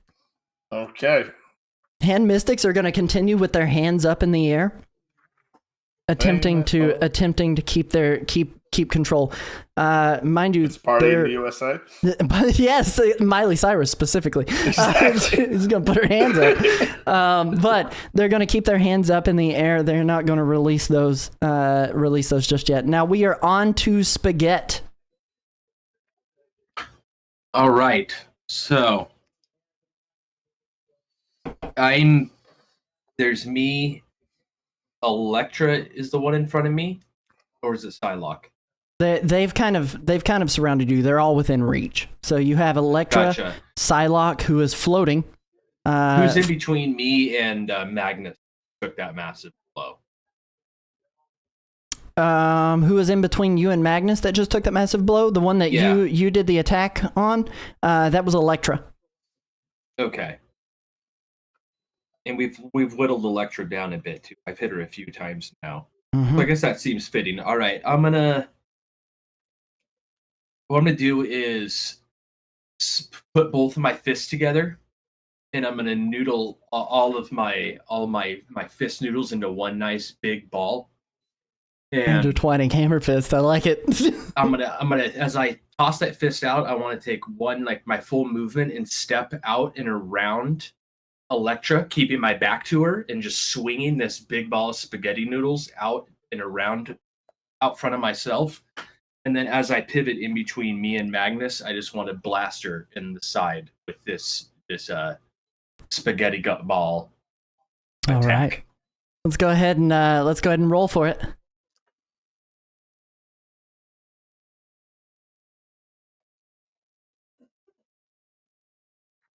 Call it swinging sketty. Oh, it's got to have a better roll than that for a name like that. Guess I'm using the karma. Come on, swinging sketty. Better. Working with there. 4, 9, 12, 15. That connects. That absolutely Nice. does connect. So as your noodles come in to make the attack on the back of her head, on the back of Elektra's head, correct? That's what you were aiming for with this big old hammer fist of nudes. And I want to put myself in between this pocket of enemies and Magnus right now, just so he can at least have that one turn to heal and get himself All right. collected. What ends up happening is Elektra takes the full brunt of the attack to the back of her head, and she is knocked unconscious. She drops to the ground. You kind of see the smoke dissipate from her eyes, and her actual irises and pupils come into vision, and they roll into the back of her head. She's knocked unconscious, laying on the ground. We go to Voltgeist.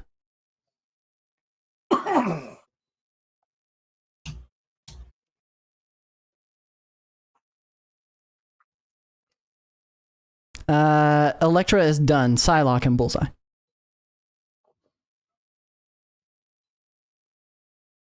Mm-hmm.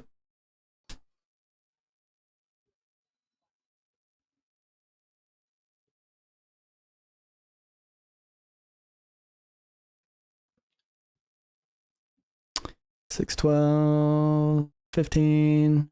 All right, and what kind of information were you looking for?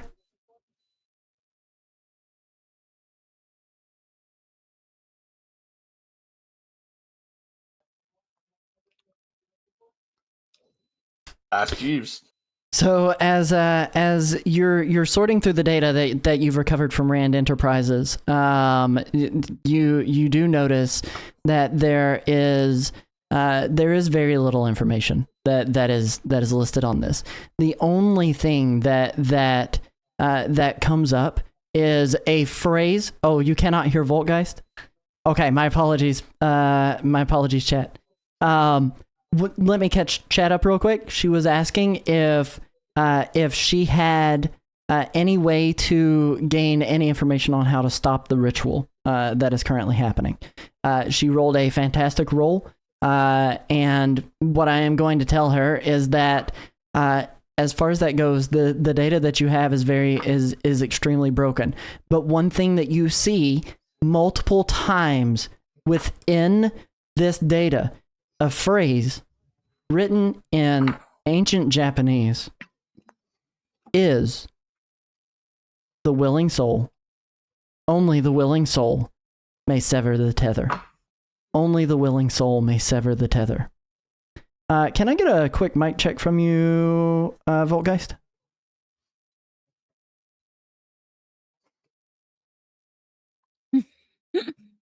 I think you're muted just in the video, Ninja. That's weird. Huh.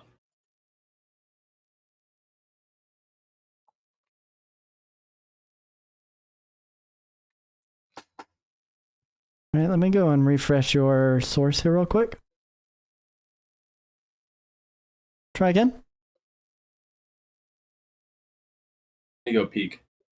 No cool graphic for either, yeah. Actually, I don't see this. I don't see her forming anymore.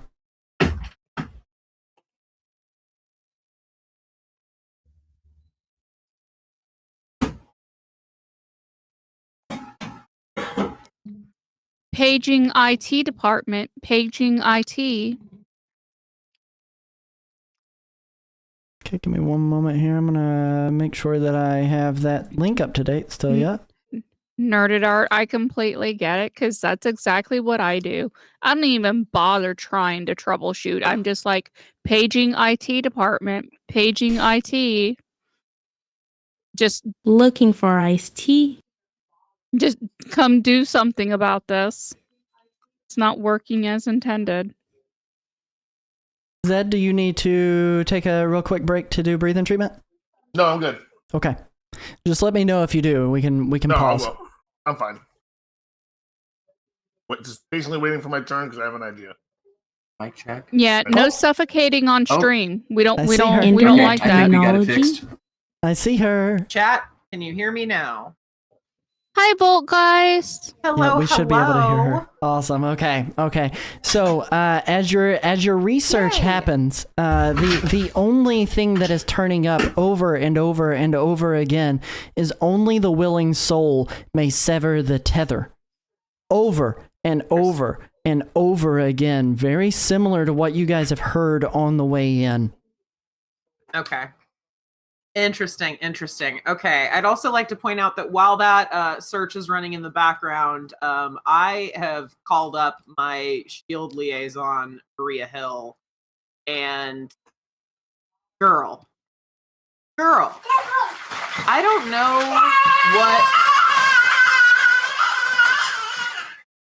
don't know what unpaid intern you have on these streets today. But you guys didn't even get me a demon-proof modem, and like that right there, kindergarten stuff, guys. I sent you at the construction site. It's plastered all over the news. I sent you to pick up Bullseye, and I'm staring at the motherfucker right now. Oh, sorry, French. No, you're good. Bullseye's out. Maria had replied, Bullseye is out. I'm looking at him in my monitor right now, Miss Hill. I've got to go immediately. Run and pick up on the streets. And she clicks really, like you hear a forceful click in the background. It's almost like back in the day when you had flip phones and you could just snap them shut real hard. And she turns and she's like, "Get me Raft on the phone right now." and that is the last that you hear from her right there in that moment. Oh man! Didn't even get me a demon-proof modem. This is just. It's amateur hour in here. What are you doing, guys? Oh man. So then we move into. Oh wait, Voltgeist, you haven't done anything just yet beyond do a logic check and then call and chew out Maria Hill. So what are we doing now? I have not. I once again. All I can really do in this situation is grant edge. So I'm going to use battle plan.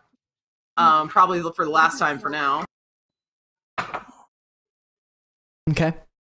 I will grant edge to the Crippler, to Dragoness, and to Magnus. Okay. Awesome.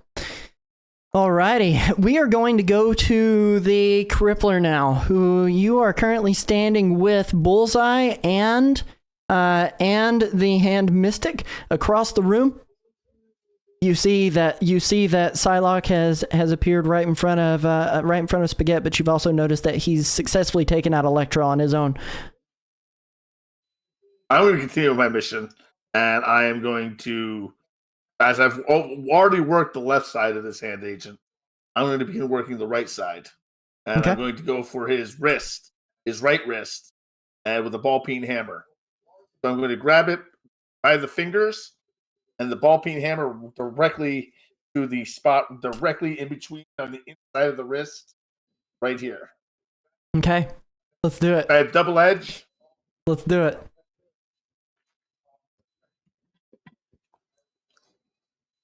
I'm You're gonna need roll it. those 2 2s. Yep. Oh nope! I don't do anything.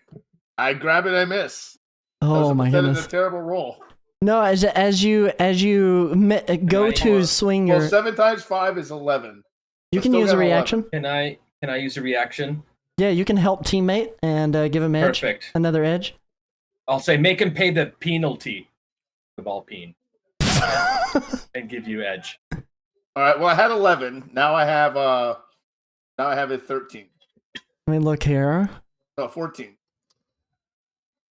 All right, you successfully hit. What is your damage done there? But the damage is only a 2 times 4, which is 8 plus 5, 13. 13 points of damage. I've All already right. done quite a bit to this head mystic. So Yes, you have. Hopefully we get him down soon. You've got him down a pretty good amount. He's at about 50%. Just to give you some info, he's at about 50% on his health. All right, so we move into as the hammer is striking him, again he is resolute. His hand goes a little bit limp in the air though, and you can see him kind of struggling. His hand's no longer open. It's trying to close just from the pain, and the tendons trying to tighten up due to the pain that he's been inflicted with. We are now going to go into Dragoness's turn.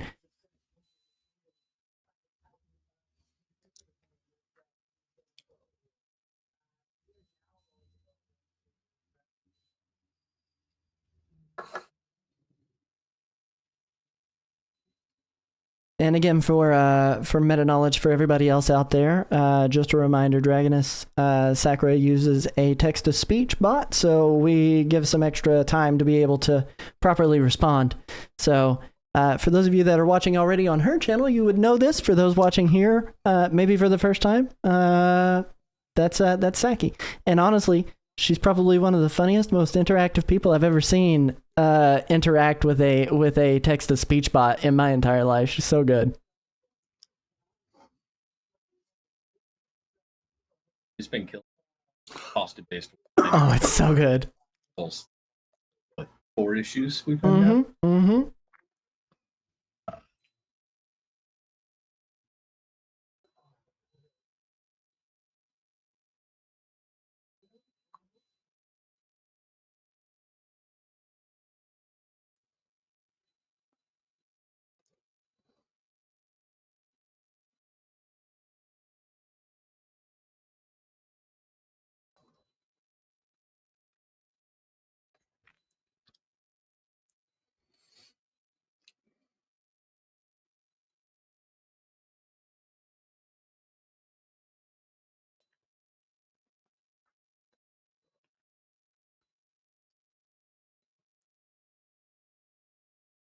You guys. Team name idea. The Carpal Crushers. As you guys hear that, come over your earpieces. CommodoreZed laughs. What does the Crippler do? Doesn't say anything. They get a combat. He just gives no reaction whatsoever. He's frozen in time while he's waiting for the next second to tick by.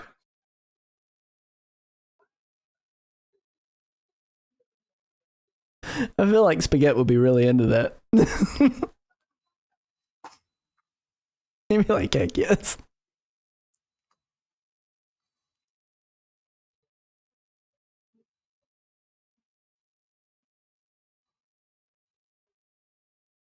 Okay, I'm going to interpose myself once more with Psylocke. Bestie, you know me, we train together, but it seems we're going to bruise each other once more.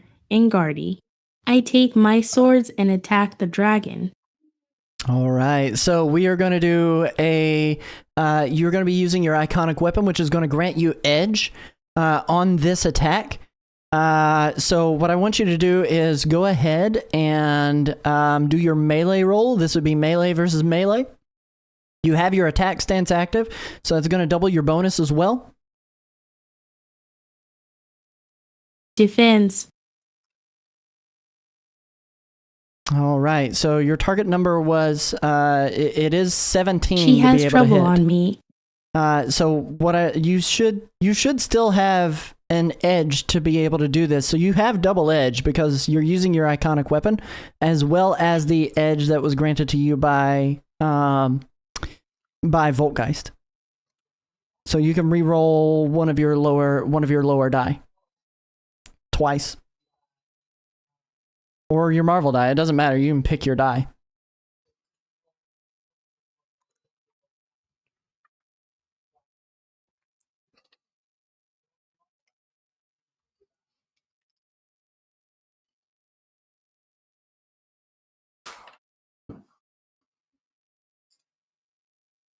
All right, that's a much better roll for your 1, I would assume.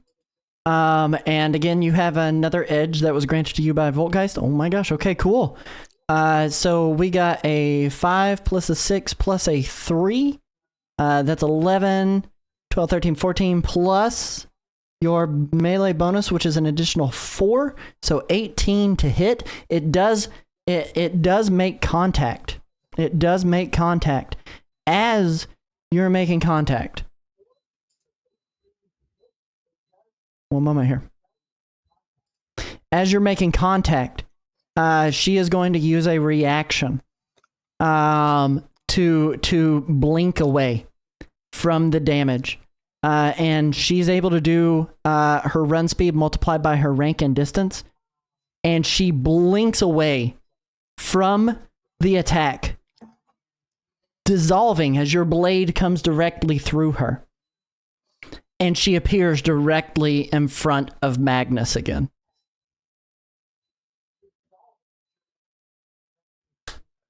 We are now into Mr. Biscuits, who is also nearby to Magnus.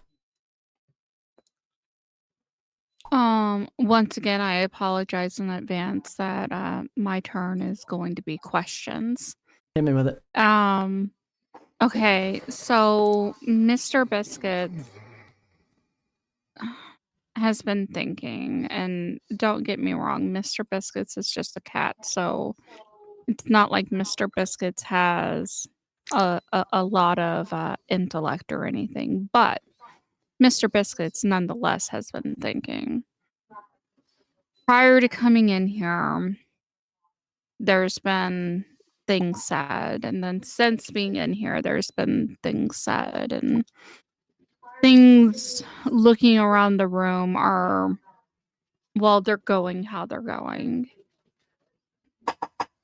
And Mr. Biscuits is feeling quite frustrated that the attempts that she's made recently to do anything, honestly, have not gone well. Mm-hmm. And so Mr. Biscuits has been looking around the room trying to piece together. People keep saying that the only way to end it is to make a sacrifice.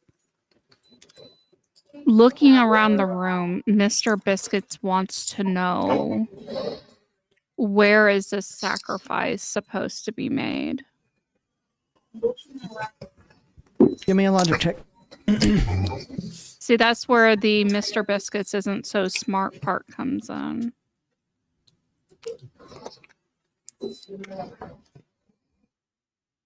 Mr. Biscuits isn't so smart. Mr. Biscuits is confused. Mr. Biscuits is still asking those same questions. Where is this sacrifice coming from? Where does it need to be made? What does it mean, right? That's the question that's on your mind, Mr. Biscuits? Mr. Biscuits just ends up blurting out, You said, what are we willing to sacrifice?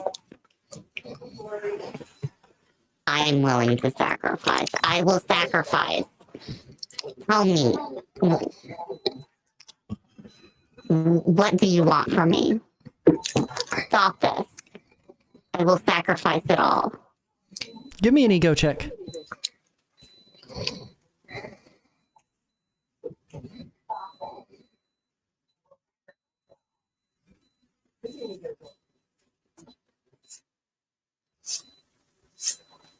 You've been very persuasive. She turns and she looks at you. And again, the Psylocke that Dragoness knows, that you guys have become familiar with, you're looking at her face. And she is just filled with sorrow. Her head slowly shaking no underneath the dragon, the see-through spectral dragon helmet that she wears. Her head shaking no. But the dragon speaks to you. Specifically, Mr. Biscuits. In your Flurkin tongue. so that you are the only one who understands what he says. And he says, I want your life, your dedication.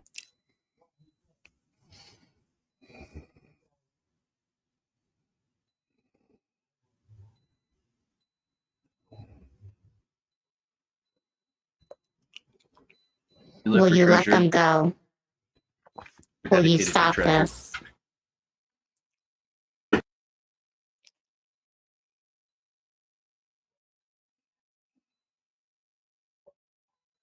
If you agree to become my vessel,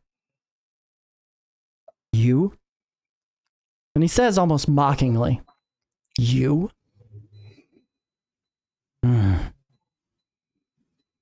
And he has to stop to ponder.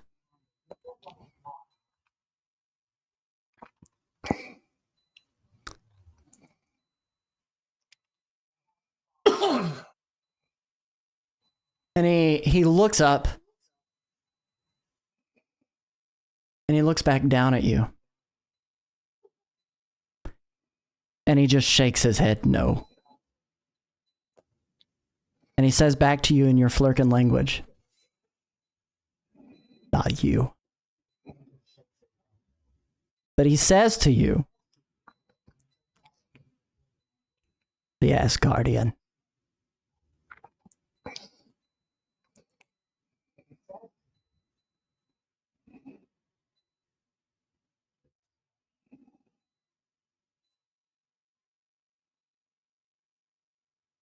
Only you know what he has said.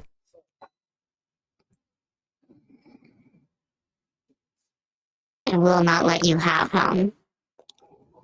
I attempt to grab the dragon. Okay.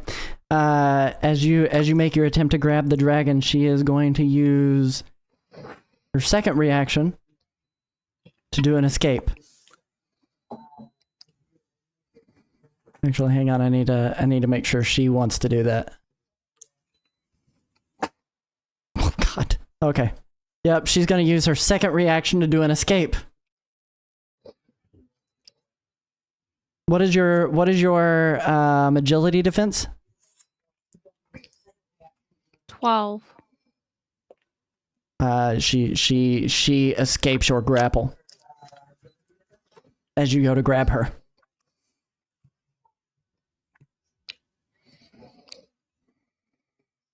Do you use movement?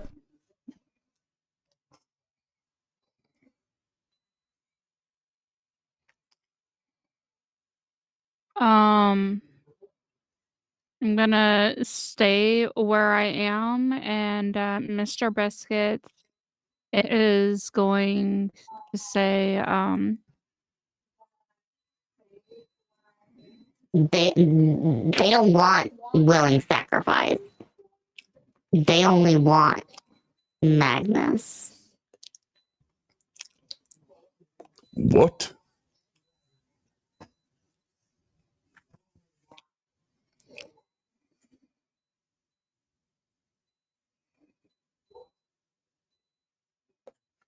Magnus, you're up next.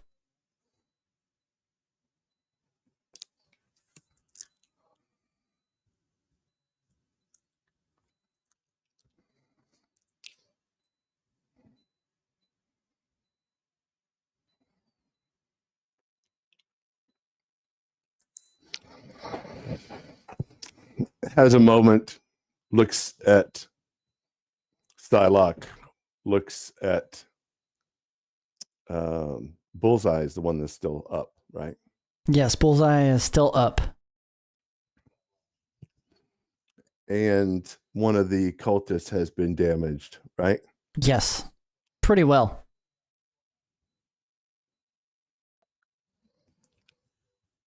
I doubt he wants to be your puppet. He'll whip up the mace and throw it at the cultist that is already damaged. As you do that, before you release the mace, I need you to do another ego check for me. Okay. Target number remains the same. It is 14.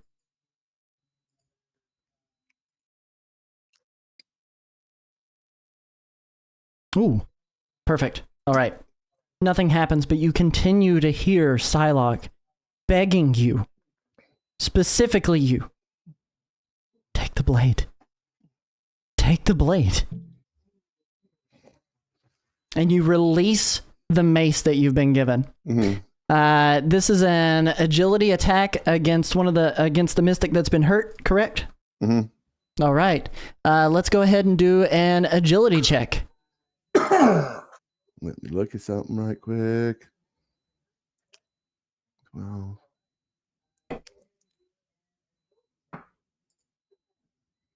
Target number is 13.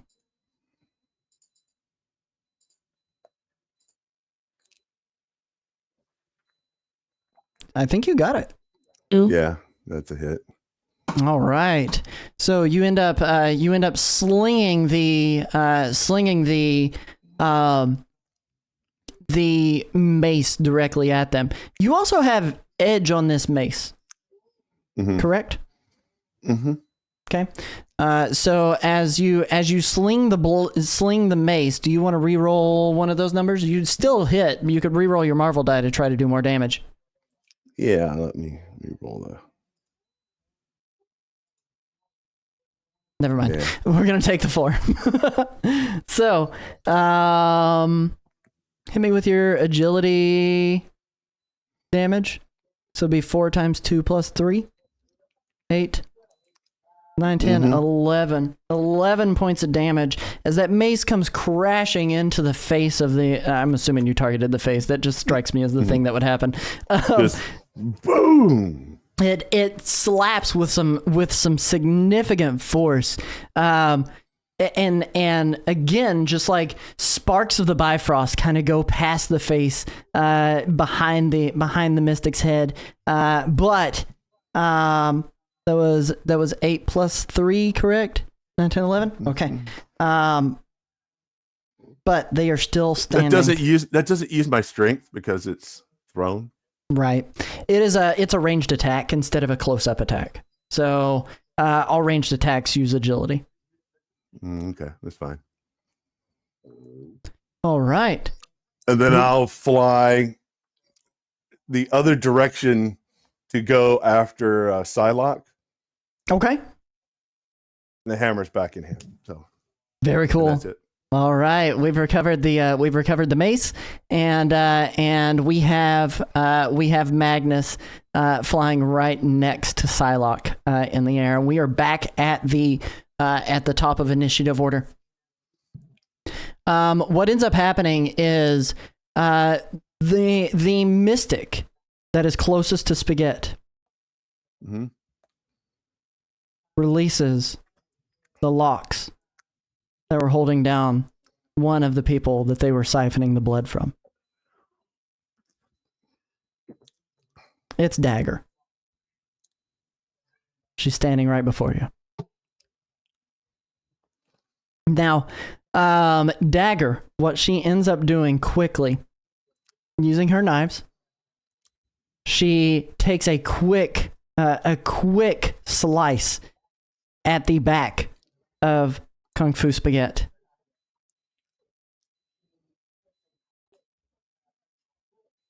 What's your melee defense? 13. Okay, so it is a hit. But it's not a whole lot. You've got DR2, correct? Yeah. So 2 times 1, which is 2, plus 2, but because she's using her blades, an additional 1. So plus 3. 5. So it's 5 damage done to the back of Spaghet's legs. Some of the noodles just kind of striate and drop down to the floor. That happens. Yep, and her eyes again are completely aglow, mist flowing out from them. We get back to Bullseye, who is going to who is going to make another attempt on the Crippler to stop him. This is another melee hit. Just a fist punch. That is definitely a hit. You got DR2 as well, correct? That is correct. All right. So that is 6 times 1 plus 3, which is 9. So 9 more points of damage done to the Crippler as he takes his fist and he cracks it right into the back of your head while you're still trying to wail on this hand mystic directly in front of you. All right, I'm gonna grip my teeth and still not. Well, actually, I've been hit. I need to make an ego check to see if I go berserk. Oh, okay. Yep, I forgot about that. We haven't been playing that. I forgot about that trait. I do not go. Ooh, I do go berserk. Uh-oh. Yep. All right. So what does berserk do? That means I have to attack the person who's been attacking me. So you have to turn to attack bullseye on your next turn. Yep. Okay. Bullseye. All right. So the next thing that happens, Psylocke approaches Magnus.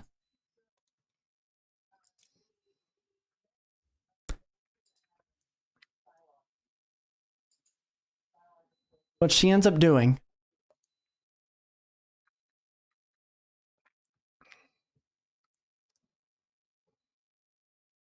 is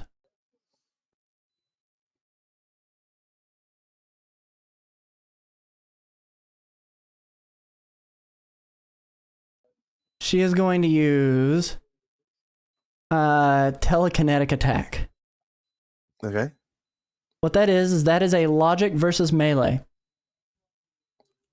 So it's her logic against your melee, and it deals health damage, not focus damage. Mm-hmm. Right. She can feel the dragon itching in the back of her head, and she tries to fight it. And again, she cannot fight it. So I would assume that is a fail. 15. That is a 12. No. All right. Gets blocked by the whipping hammer. Bing. Absolutely. As she tries to focus her energy to do damage to you, unfortunately, her concentration is broken by the sparks of the Bifrost that are still kind of flowing from the mace. She's a little bit distracted by that, and that is going to end in their turn. We are now on to Spaghet. All right. How many of the cultists do you have left? All 4 of the hand mystics are still standing. One of them has been taking a whole lot of damage. Standing next to you is now Dagger, who has been released from the ritual, but has been overtaken by the fog that is in her head. I'm gonna go ahead and go for an attempt to maybe break what they got going on. We haven't knocked out a cultist yet. So the one that's heavily injured, mm-hmm. I'm gonna go ahead and make an attack on him. In fact, I'm gonna toss a reverse punch his way. So I'm gonna spend the 5 focus there. Okay. So what I'm gonna do is I'm gonna bend. I'm gonna throw a nice arching bend punch. It's gonna be really sexy too, like Angelina Jolie in Wanted, where the way she like bends bullets. Mm-hmm. It's gonna be like that with my punch. I dig it. And I'm gonna toss that punch out and around, and then get the reverse punch on the side of that guy's head. Not paying attention, not seeing the punch coming. Still a real Very sexy punch. This give Very me flashbacks to Black Widow from the Enter the Hydra. Oh yeah, that was so sexy. Oh my gosh. Oh man! All right, give me a melee check.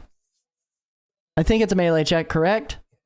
Because this is using your fists. It's within your reach. Oh my god! It's the Marvel dice. It's too, a fantastic failure. Give me a description of what you want to have happen. 1 sec. Let's see. It might not be on the count of the. Still is. Hold on. 3, 6. Yeah, it is. You're 1 point away. Yeah, you're 1 point away from making contact. Hold on. Normal In contact. that case, can I use my reaction, change of plans, and say, Spaghet, quick, go low? Yeah, absolutely. Go for it. That gives you another edge. Roll another dice. I'm gonna go low with it. Ooh, there we go. We make full-on contact. All right, give me a description. I already sent the sexy punch out. Very Angelina Jolie wanted style punch. It's midair, and it's not going good. It's whipping through the air. The noodle's flapping. Trying to get control of it. Shields go low, so I'm gonna try to throw some whip on it, like you can with like the hose when you need to get off of a rock. Yes. I'll throw some whip on it downwards, and again. Apologies to this guy. This keeps happening. I feel really bad about it. But it just went a little too low, and it's reverse punch. It's the penne punch again. It's coming in low. It whips around his thigh, and it gets like that crack kind of whip you get on something like the snap bracelets you have back in school. But yeah, right into the penne. Oh my goodness. Awful about it. And it had the Marvel dice, so he is stunned, and it's double damage. Yes, heck yes. Okay, so he breaks concentration on this ritual that he is doing, and he is stunned for this single round. There are no actions that he can take. How much damage is that? That's 6 times.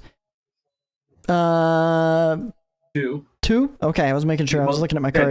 They don't have damage reduction, right? No, they do not. So they you don't have mighty, do you? I don't. Not yet.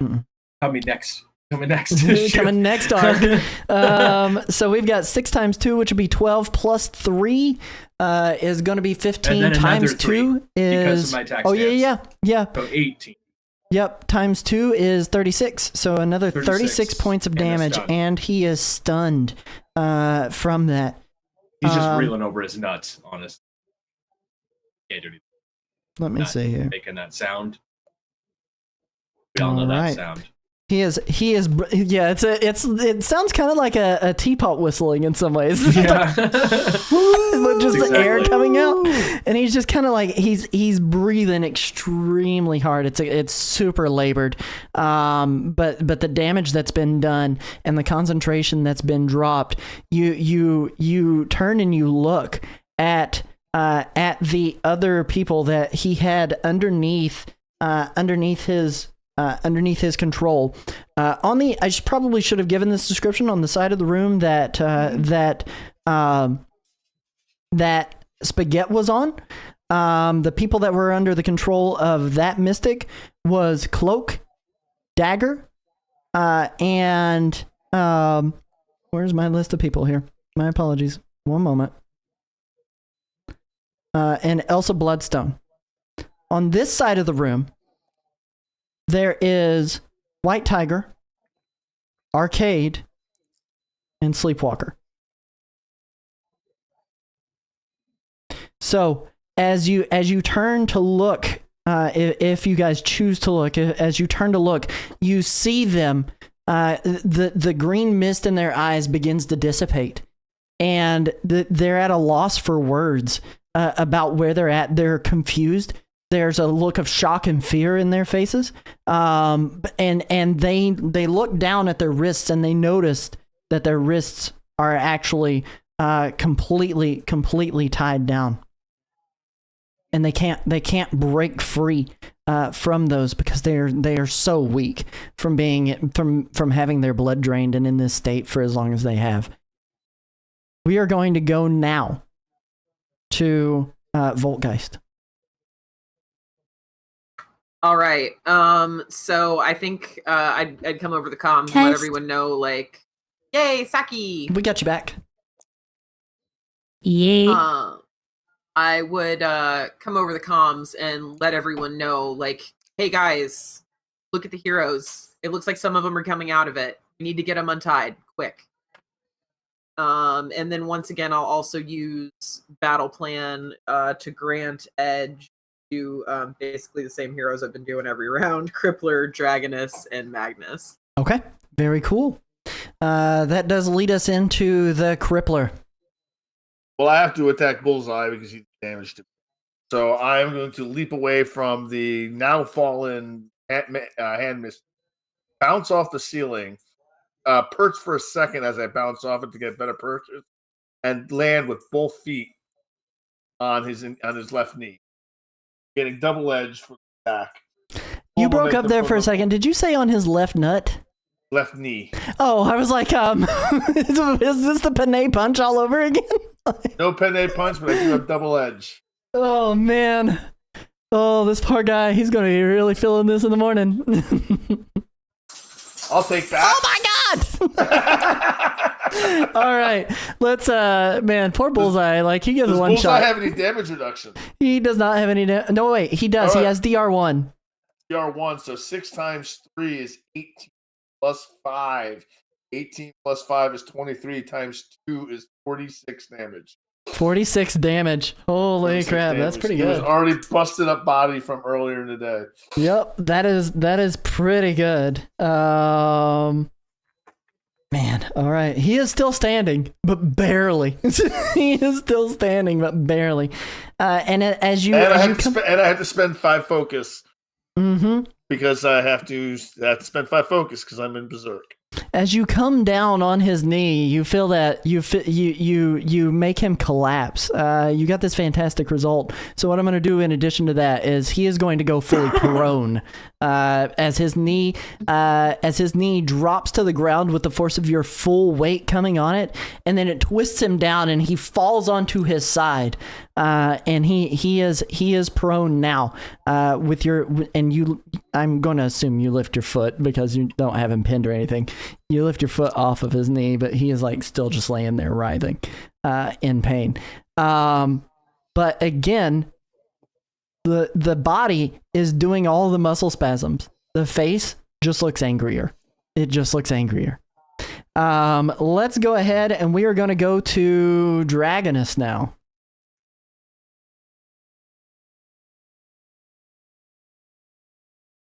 And for those of you guys who are into the Nintendo Switch 2, this is your 50-minute warning that you can go and do pre-orders tonight on Best Buy, Target, and Walmart.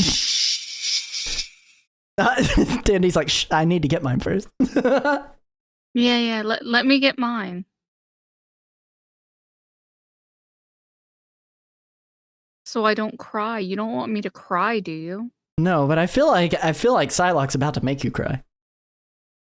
She's working on it.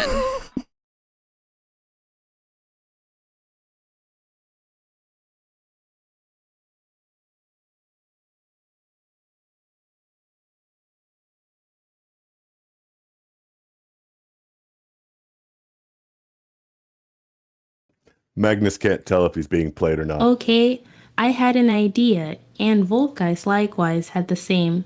I'm going to take off my jacket. It's an X-Men blue, rip it into strips, and start bandaging the prisoners. Okay, I thought we were going to light it on fire and shoot it into the enemy like I tried to do in Werewolf. I'm much more okay with this. That is a very good idea. Do you have any kind of traits or experience with medicine on your traits and tags? Probably just X-Men training. Let me pull up your... No, but was a mother of 3. I'm going to pull up your character sheet and see... And you used a tourniquet on every one of them. Let me pull it up here. If she had boys, I don't doubt it. All right. Let me see here what we might have here. I'll tell you what, let's make a logic check on this. Target number, we're going to set it to 12. It's just going to be average run-of-the-mill kind of thing that you can do. It's not routine. It will be challenging. The wrists have been bleeding out pretty consistently for the better part of an hour and a half since we showed up in this room. So they did. They're supers. It's fine. All right. And do you have any logic bonuses? You do. You have a logic bonus. Edge. You get 12 even. She gets 12 even. She doesn't even need to re-roll it. You successfully start to wrap the wrists of all of the of all of the people who are there, but they are fading out slowly, starting to pass out in their chairs. So wonderful job. You have staved off the bleed that they would have had, which clears off any of the conditions that the bleed condition that they had. So they won't die. That's the good news. You still have an actual movement, and I'm going to give you an actual action that you can use too. Well, maybe not movement, but an action, because you did move to the people over there. Standard action. What would you like to do?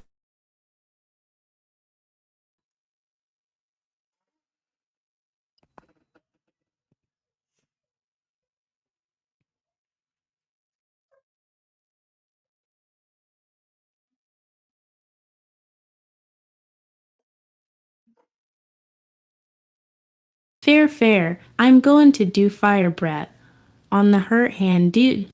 All right, hit him with it. It's an agility check. Target number on that is going to be 13.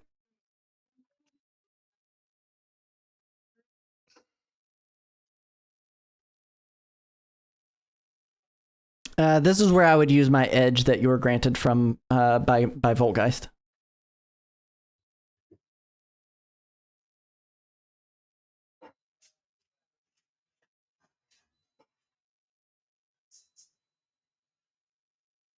Seven, 8, 9, 10,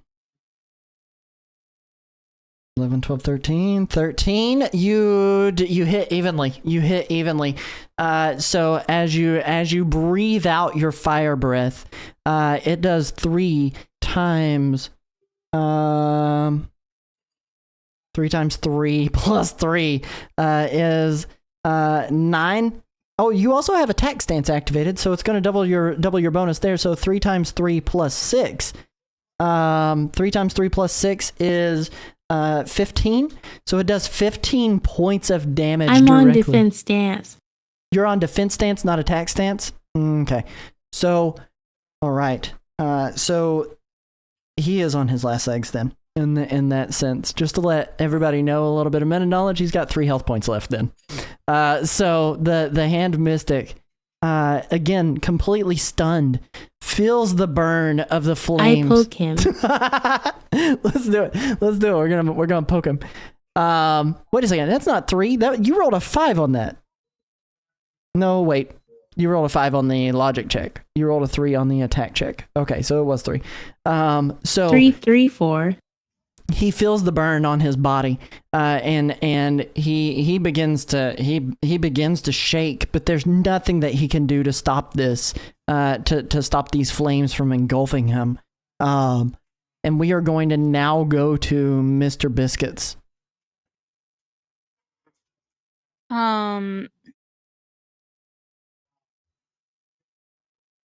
If there's anything that Mr. Biscuits knows about, it's how scores get tallied and debts, and is well aware of the human notion of life debts. And Magnus most definitely saved Mr. Biscuit's life. So Mr. Biscuits is not accepting that the supposed sacrifice isn't a sacrifice at all. It's a demand for Magnus's life. And being aware that Psylocke seems to be possessed of some sort, that the dragon's saying one thing, and sometimes Psylocke seems to be able to resist the dragon. Mr. Biscuits is going to make a plea to Psylocke.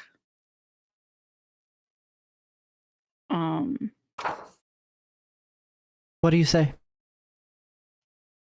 Miss Dialogue Lady, that dragon lies. He says he wants willing sacrifice. No, he don't.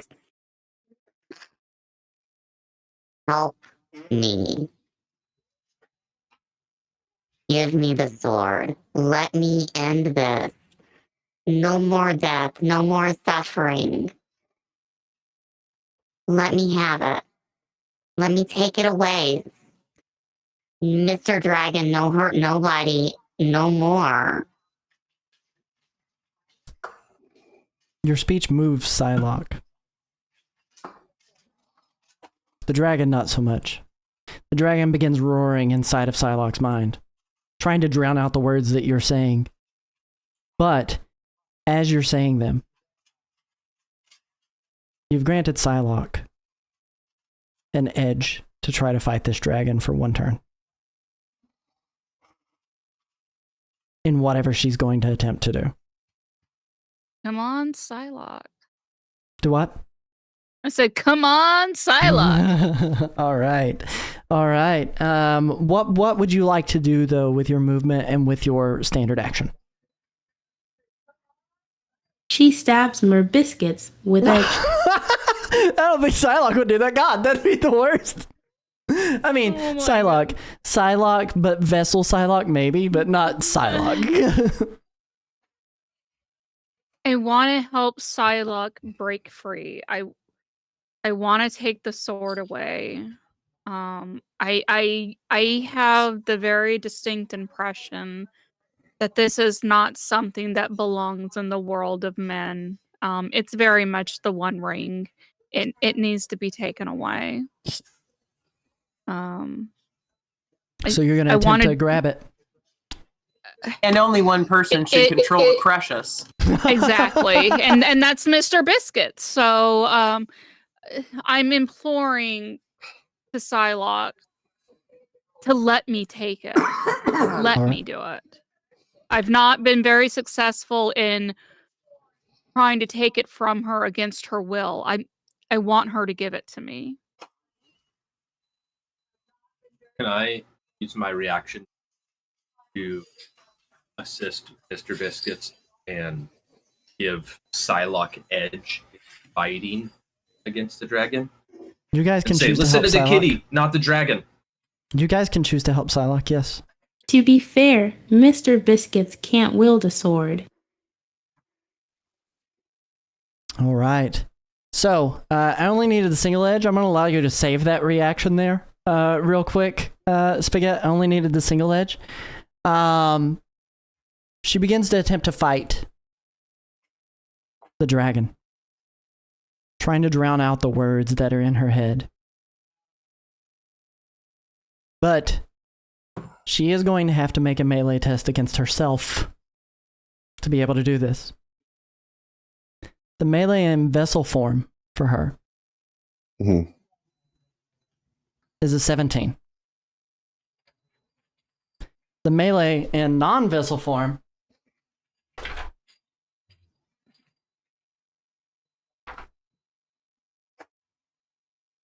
And I can't wield a sword, but I can swallow it and keep it out of the hands of everybody else. And swallow Psylocke too with the sword. Looks It's like a 13. non-vessel's a 13. Yep. So, we're going to have, whoops, wrong dice. We're going to have her attempt to make the melee roll to release.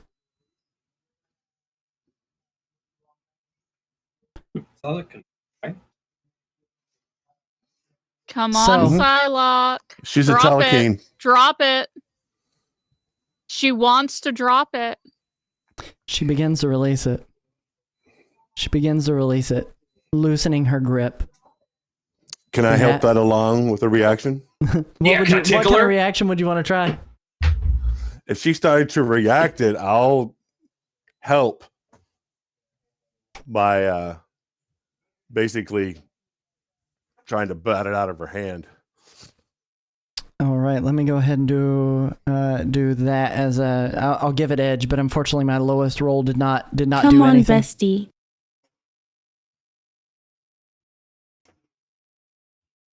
Okay, Betsy too. Is it Bestie? Because this is Quanon is the one. I thought you were going with Bestie the entire time. But it's Quanon is the Psylocke that we're dealing with on this one, not the original Betsy Babbitt. Oh, the other one. Yep, the other one. It's okay though. You were calling her Bestie, and I was totally down for it. All right, so that is a 1, 2, 3, 4, 5, 6. 6.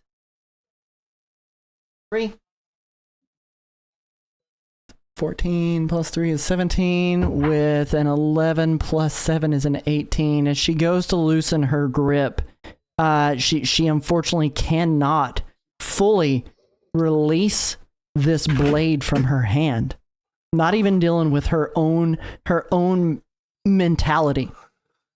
Her muscles are contracting within her arm, and she's fighting with everything that she has in her. You kind of start to see the ghastly green glow that is emitting from her eyes is given way to the violet purple that's traditionally in there, and there are parts of her that are absolutely fighting with everything she has. And she takes a moment. And she does look to Magnus. And she says, over the voice of the dragon roaring out from within and around her face, "You were the one that was marked. You can face down this trial that is ahead." And she's gasping for air. Every moment, the dragon's body is constricting around her throat. She's trying so hard to drop it, but she can't. Give it to me. While her grip is loosened, can I use my turn to have a better chance of taking it since she's trying to drop it? You can attempt to take it. Do they have trouble? Whose turn is it? It's still Mr. Biscuit's turn. It hasn't stopped being Mr. Biscuit's turn just yet. Oh, okay. This has all been dialogue. So, yeah. Since she's trying to drop it, does the dragon have trouble? She will not have, and the dragon will not have to roll against your grab, only if they try to escape, in which case they would have trouble trying to escape from your grip. I only want to take the sword, not them. Right.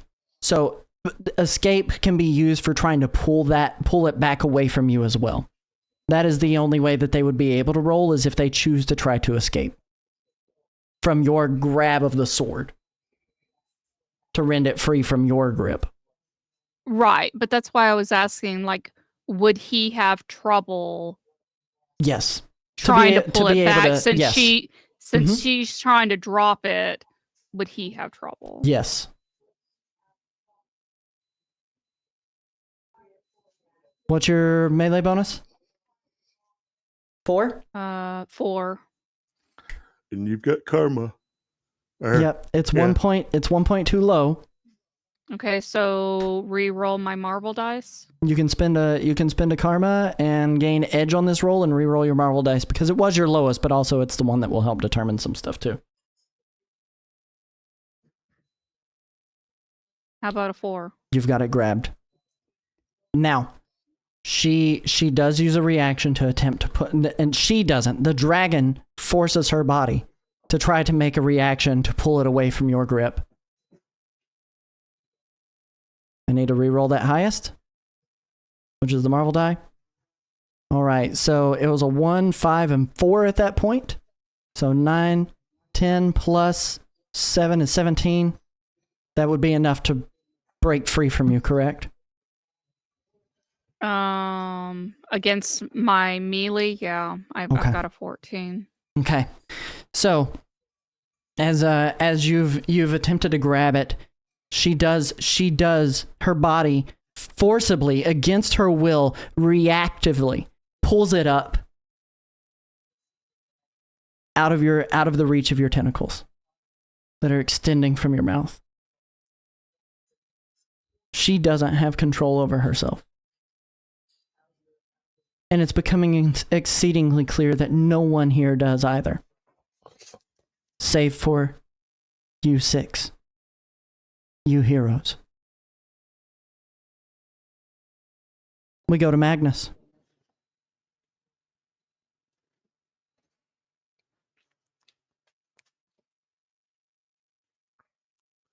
Well, we'll go after the sword then.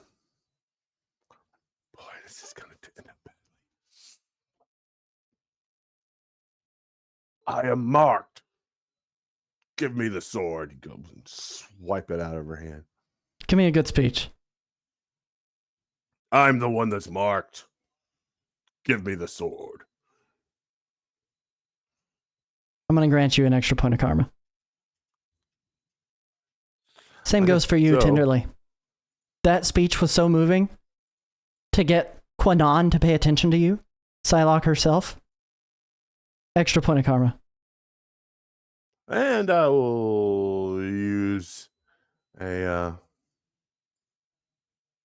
Mr. Biscuits And- is just extremely convinced that shouldn't nobody have that thing. and Does anybody want to help him? karma then. Yeah. Anybody want help? I've got karma I as will. well. Tenderly's using her, my apologies, Mr. Biscuits is using her reaction to help you. So go ahead and re-roll your dice. Magnus, we Which just die? gotta take this away from her. I It's would total say re-roll? you can do your Marvel die. That would probably. Oh my god! The fuck? Over? Anyone else want to help him? I can't help him. I'm berserk. Yep, I still that's have true. mine. I'll toss it down. Get that damn blade.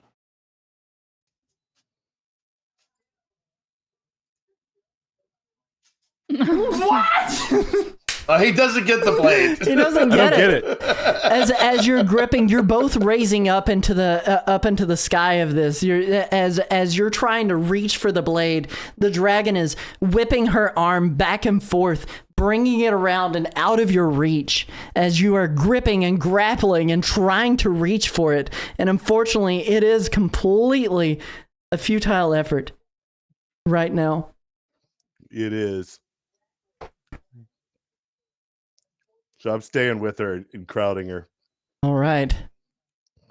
We are You back. sorry excuse for a lizard. Why would you want an Asgardian? I will be a dragon. Immortality is in reach of me. Even Asgardians get old. You want me. You need me. Come and get me. Oh, okay. So you have. I want you to do an ego roll on her. Target number is 11.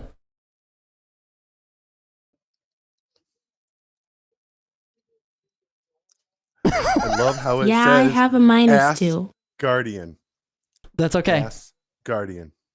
That's okay. What the? Whoa, that's too many Really dice.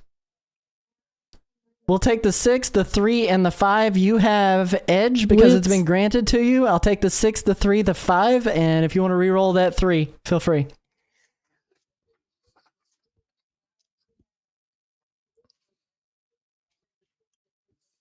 All right.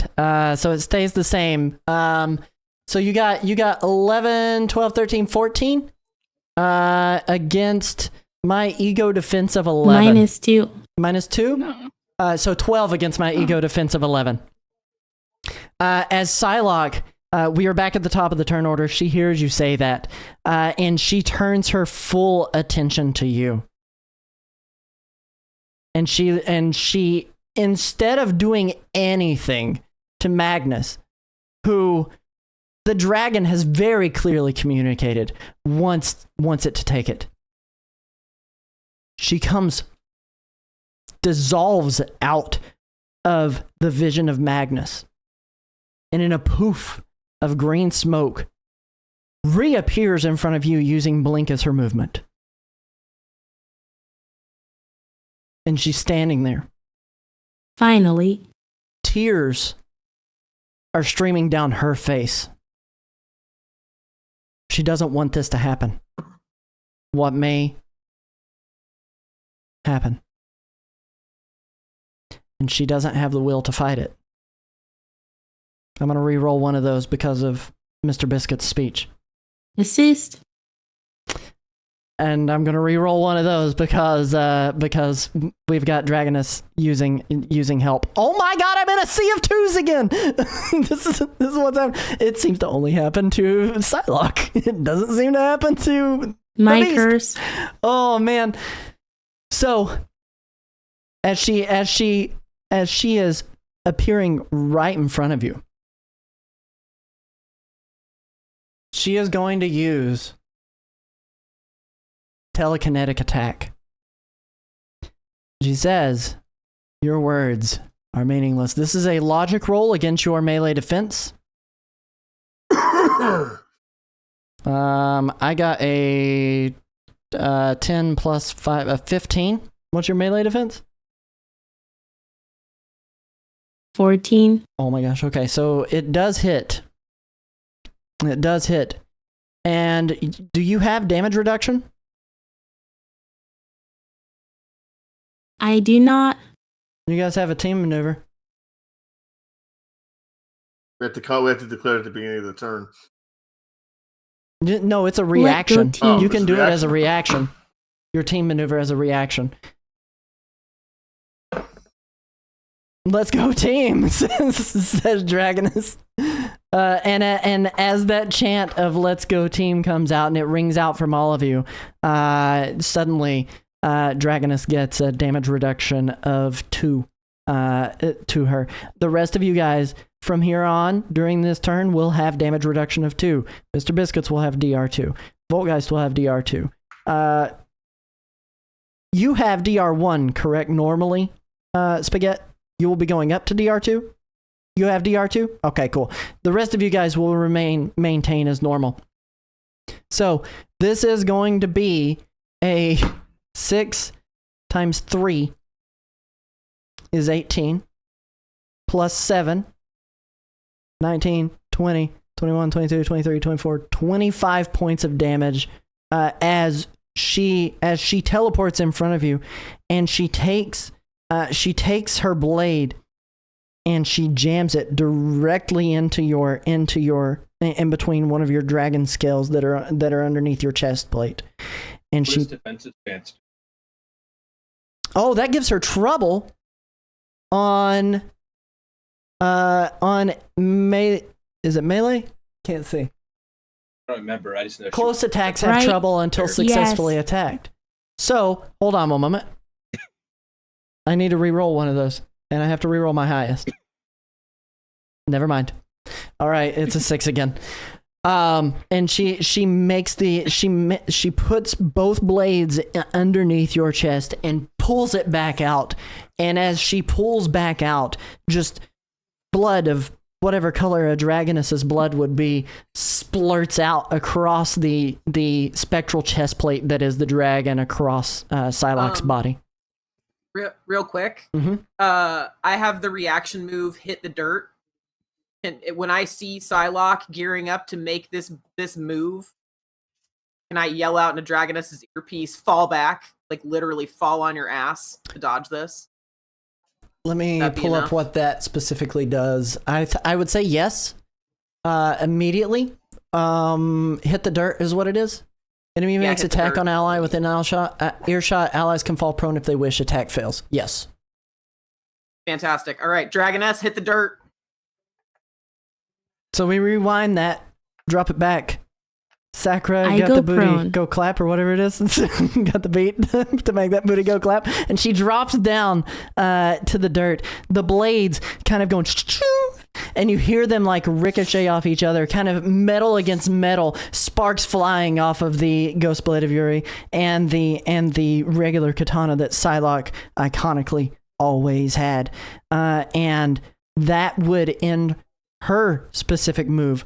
What ends up happening Bullseye, still having to deal with the Crippler who is right in front of him, decides He's to prone. make another attack. He is going to Remember, use he's his prone. movement to stand up. Yep. And you are still nearby, correct? You didn't move away yet? I don't think you moved I away knocked after him- you I made knocked contact. him prone.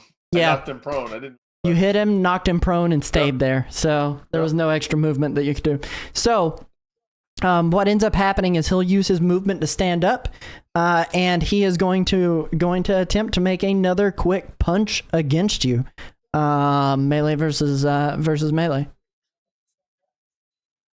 Oh my god. All right. So that is a 10, 14, 17. That's a hit. Okay. And for him, that is a 6.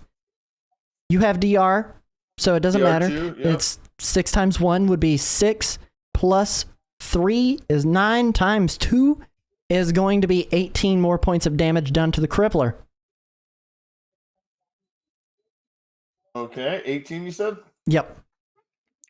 All right. All right. And then Cloak is going to attempt to make a ranged attack against Mr. Biscuits. She is going to throw her daggers just a little ways across the room at Mr. Biscuits. You mean dagger. Yes, dagger. My apologies. Why did I say cloak? Cloak and dagger comes as a pair. That's why I say cloak. But dagger attempts to make that. That is going to be a 15 against your... What is your agility defense? 12. Okay. So that would be... And do you have... You have damage reduction too, because of the team maneuver still yet. So that is only going to be a 6 times 1, which is 6, plus 2, which is 8 points of damage done to Mr. Biscuits.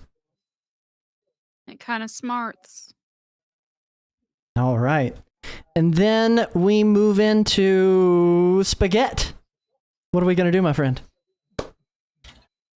All right. So we're really trying to get this blade out of Psylocke's hand, correct? Mm-hmm. If I do an attack trying to grab its Psylocke's, but make it like really nice and buttery, can I give her like trouble on trying to hold on to that blade? It sounds cool, so I definitely want that to happen. So let's do it. That's what we're doing. That's what we're doing. Extra buttery. We're throwing an extra buttery attack. 7, 14. Not enough. Not enough. All That'd be right. melee, We are- right? It's a melee attack. That is melee. Yeah, Oh, actually, not I'm enough. out of karma. Out of karma. Someone lend me your strengths. What did you spend karma on? I spent karma on the tickle, and there was something else. Yeah. I remember the tickle, but I didn't remember the other point of karma going. Can I don't I know what it was either. basically give him one of my karma points, more or less? You can just use a reaction. No, she already used a reaction. I already used a on reaction. Dragoness at the top of turn. I but used mine on Magnus. well, we're back at top of initiative Yeah, order. I think everyone. So everybody yeah. has a reaction now except for Voltgeist, because Psylocke went to attack Dragoness because she goes first. He can have my reaction then. You help him? Because all Mr. Well, Biscuits can think about is yeah. getting the sword. That's a lot better. That's 8. What do you got? Yeah, that hits. That hits. Describe for me what happens, my friend. All right, so I'm gonna send out a nice like a downward strike, trying to just wrap some noodles around her wrist, and just give it all the butter I can. Really lather up that wrist. We can get that sword. All right. So we got 6 times 2. She and has then damage reduction plus too. 6. She has damage. Okay, so 6 plus 6, 12.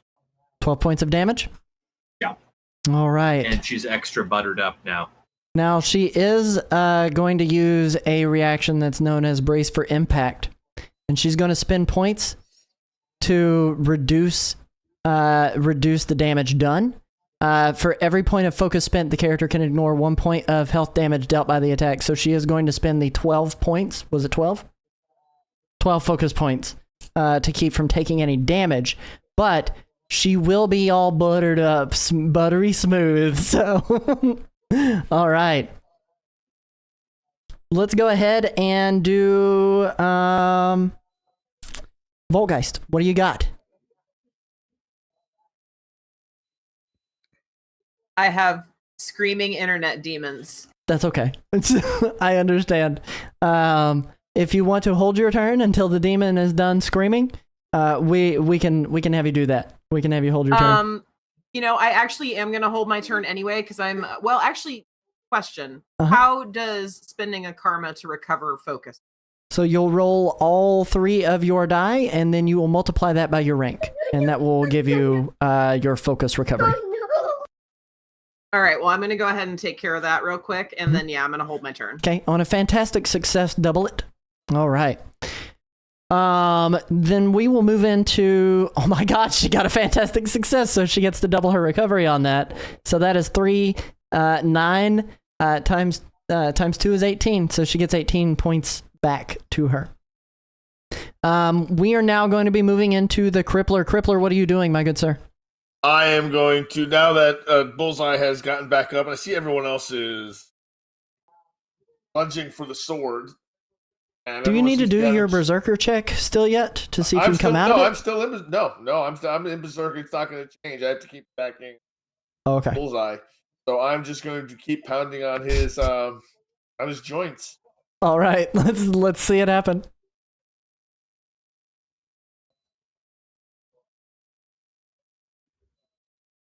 I'm going to reroll That is correct. 2. So it'd be 18. 9 times... Oh, yeah. Sorry, my apologies. 9 times 2 times 2. Yes. So it'd be 18, so 36. Talking to. What? 36 what? For Voltgeist recovery, it's 36 points of focus for Voltgeist recovery. Okay. I did the math wrong. For right, you, you were talking to me. what did you do? I hit, but only with a 3 on my modifier. Okay. So it's 3 times 4 is 12 He has plus DR1. 5 is DR1. So 3 times 3 is 9 plus 5 is 4. All right.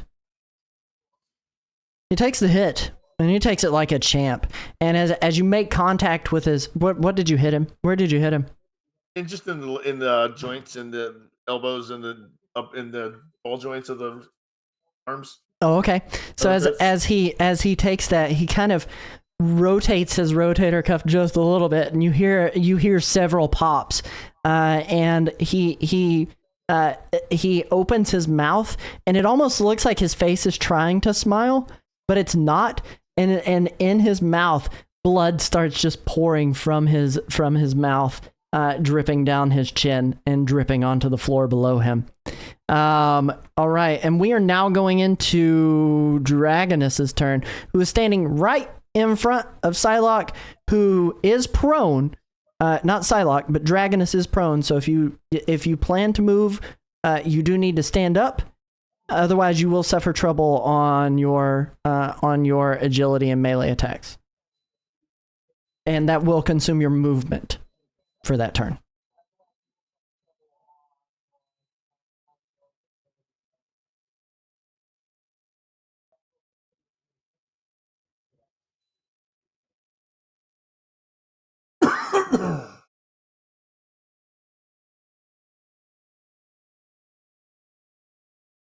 One second.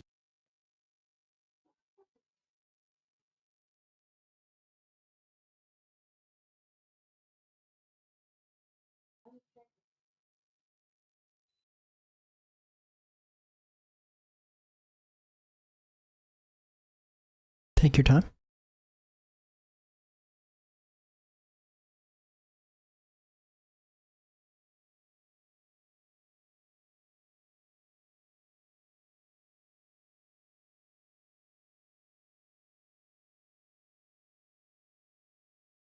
We may need to go for a second break after this too. I've got to use the potty all of a sudden.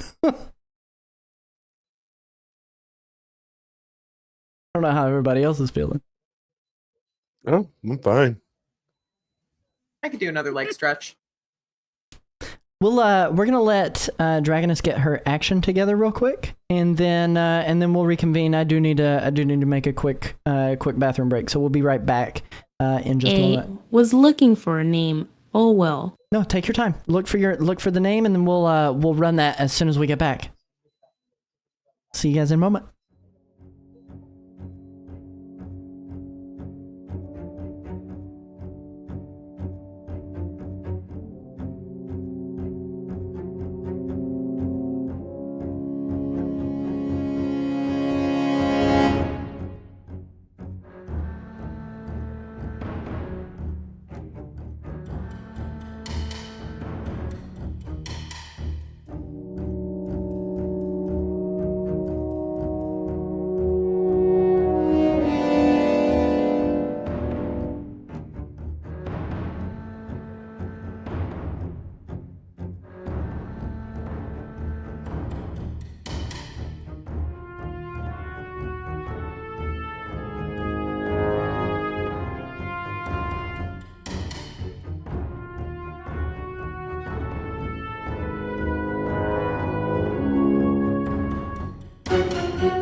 tried everything.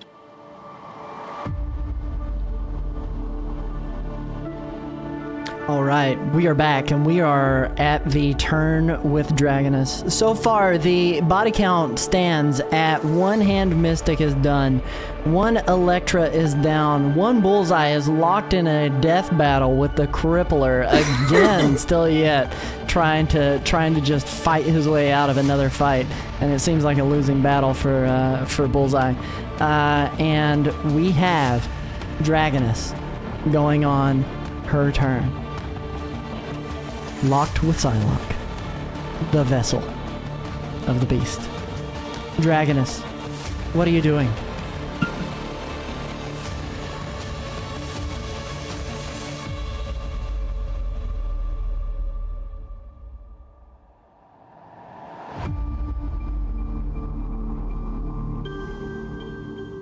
I stand up. I fought Chianing in the 90s. He's 100 feet long and destroyed a good bit of New York, much more intimidating than you. You are losing. Even your vessel is kicking your ass. I am not afraid of you, or of my friend. You should flee. While you yet live, I merge my sword, and do my iconic attack. I'm gonna give you another dot of karma for that amazing speech. So you're gonna have the ability to do double edge on this. You already have edge. Hold on, my apologies. You already have double edge on this because Voltgeist gave you edge, and you're using your iconic weapon, which grants you another edge. So you're gonna be doing double edge against the vessel. Let's go ahead and do a melee and check. An iconic attack, which is double anyway.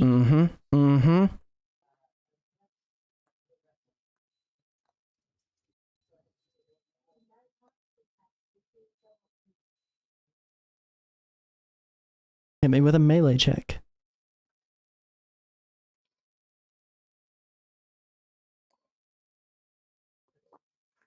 Let's go. Big numbers, no whammies. Big numbers, no whammies, let's go! Come on! Let's go. Big numbers, no whammies. Reroll that 1. STOP.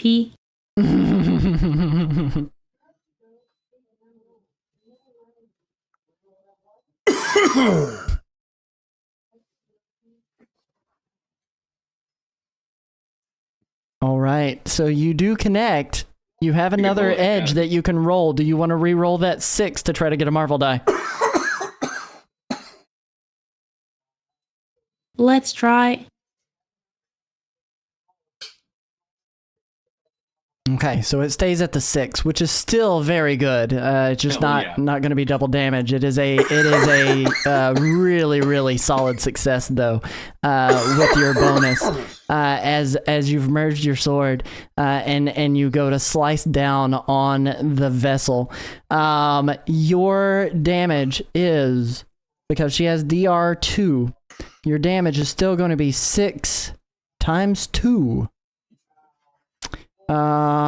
Which is going to be 12 plus 4, which is going to be 16 points of damage. Does your iconic, your signature attack do anything besides grant you edge on this? I don't think it does it? Nope. Okay. So you end up doing 16 points of damage as you bring your blade across the beast. The scales of the beast kind of sparkle and shimmer and then go off into a smoke, giving her 16 points of damage to her body. She stands there, and again, Psylocke is looking directly at you and just begging for any kind of help that she can possibly get to be able to get free of this. But she takes the damage as long as she has control over the She has control this time. So she does not blink away trying to get out of the way of the blade. She knows this is the only way to try to help break that just a little bit. So she takes 16 points of damage. We are now going to move into Mr. Biscuits' turn. You are my friend.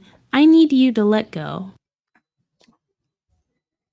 She tries so hard, and she hears the words. Those words do not fall on deaf ears, but meanwhile, she still has the beast just screaming in her ears. Keep your grip. You are a tool, and you're mine. We go to Mr. Biscuits, who is ferociously refreshing her browser. Voraciously right now. I once again want to open my turn with making.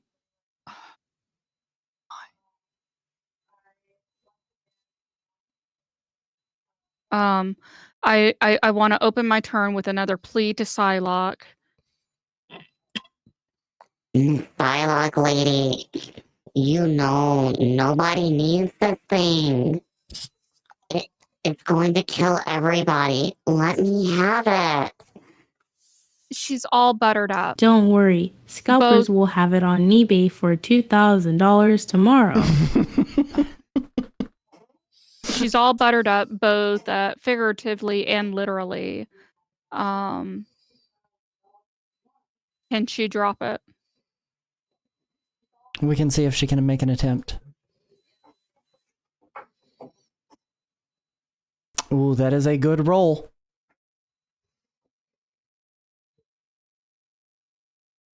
Okay, so she got 17 plus 3 would be 20. This is an 8 plus 7. Quinnan gains a significant amount of strength from the pleas of her friends. And she goes to release it. As she releases it, she is going to use a reaction to throw it. She throws it up into the air as she tries to release it. Throws it up into the air, aiming directly for Magnus.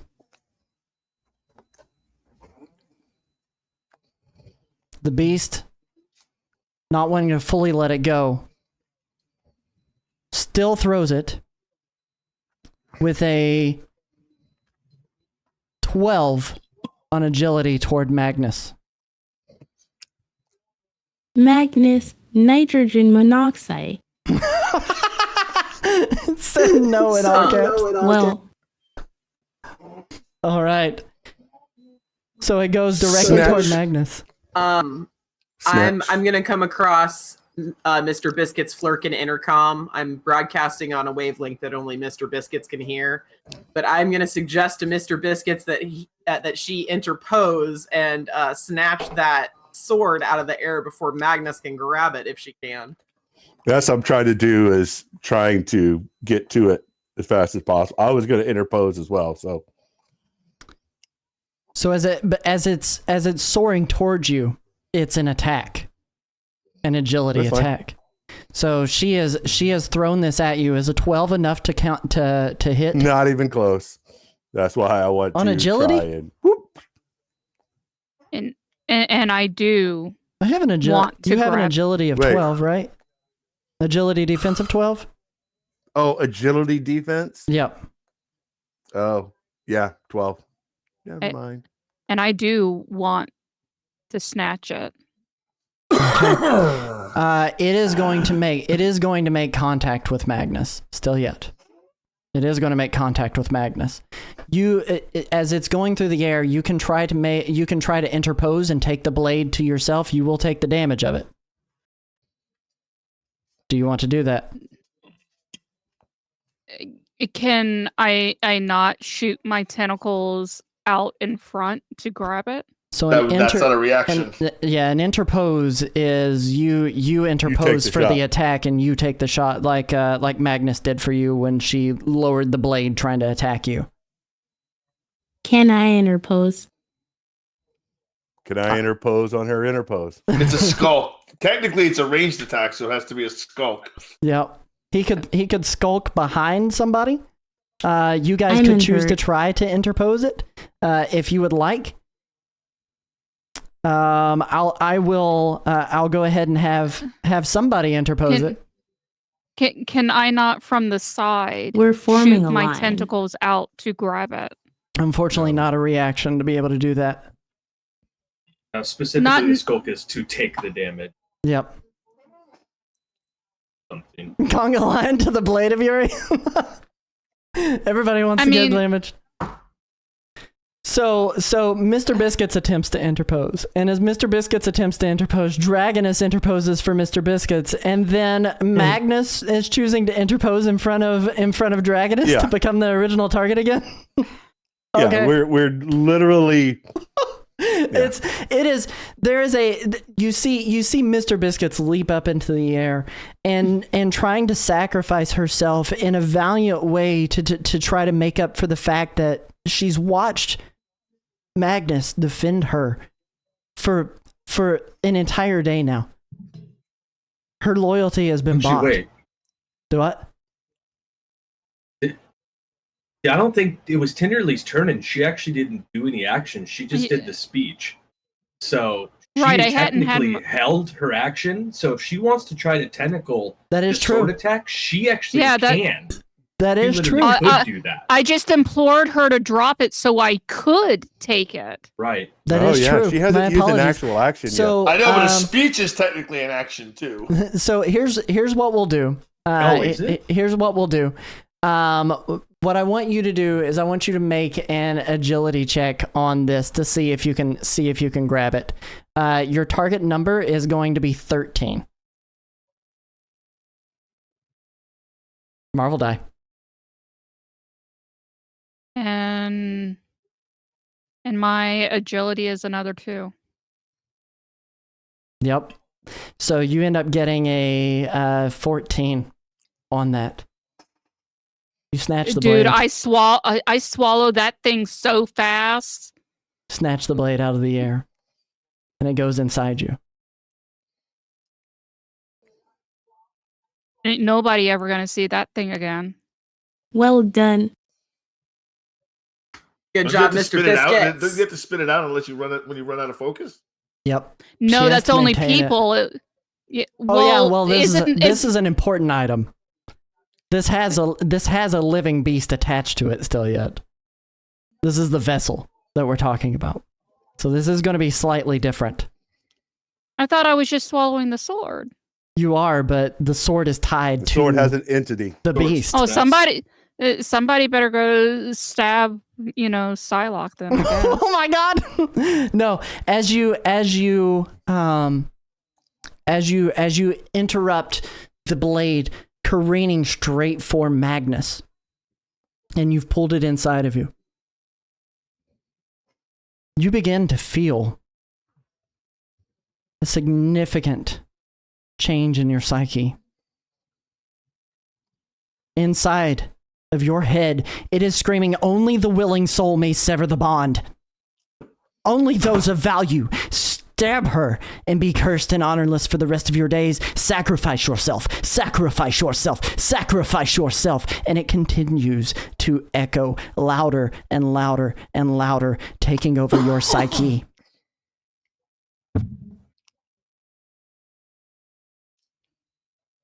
In your mind, you are now teleported back to Voltgeist base. Around you, you see the base starting to crumble.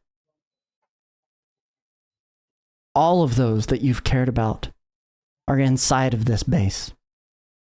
I need you to give me an agility check. Target number of 12, Mr. Biscuits. By the Makes way, I got my sense. pre-order. You got your pre-order? I did. Heck yeah! I got pit in a queue. You got that check. You glimpse flashes of all of your newfound comrades lying on the ground before you. Their bodies bloodied. Portions of them no longer with them. They're dead. And they're bleeding out. I need a resilience check. Target number of 14. You sure are asking a lot of a little kitty.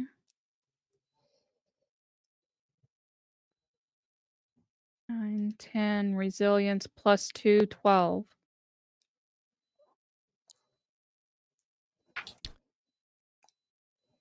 You hear screams. Monica. Your Flurkin family. In the echoes of space. They're all tangled within your tentacles. I need you to do a melee check. Target number of 16. Come on, dice. I'm trying to be a good kitty for a change.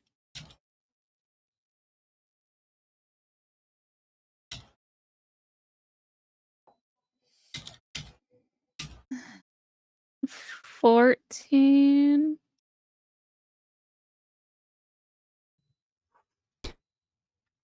Can I spend a karma to reroll my low die? You can.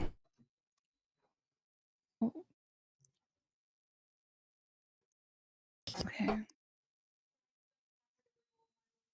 trying to be good. I'm trying to be good. I give you 3 more. That pits me at a 17.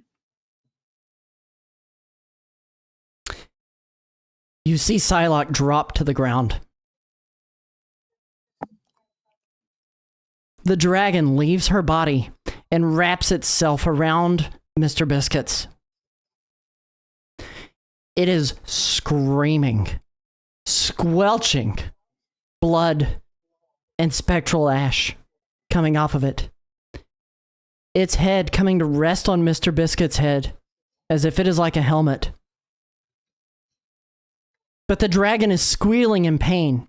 It locks its teeth into your skull. It pierces no skin, it pierces no bone, but you can feel it inside of your brain, and it's trying to hold on with everything it can. And suddenly a void opens around your body. You do not feel the void's pull. A loud hum and vibrations surround your body. And in an instant, the dragon is sucked into the void. It screams barely audible.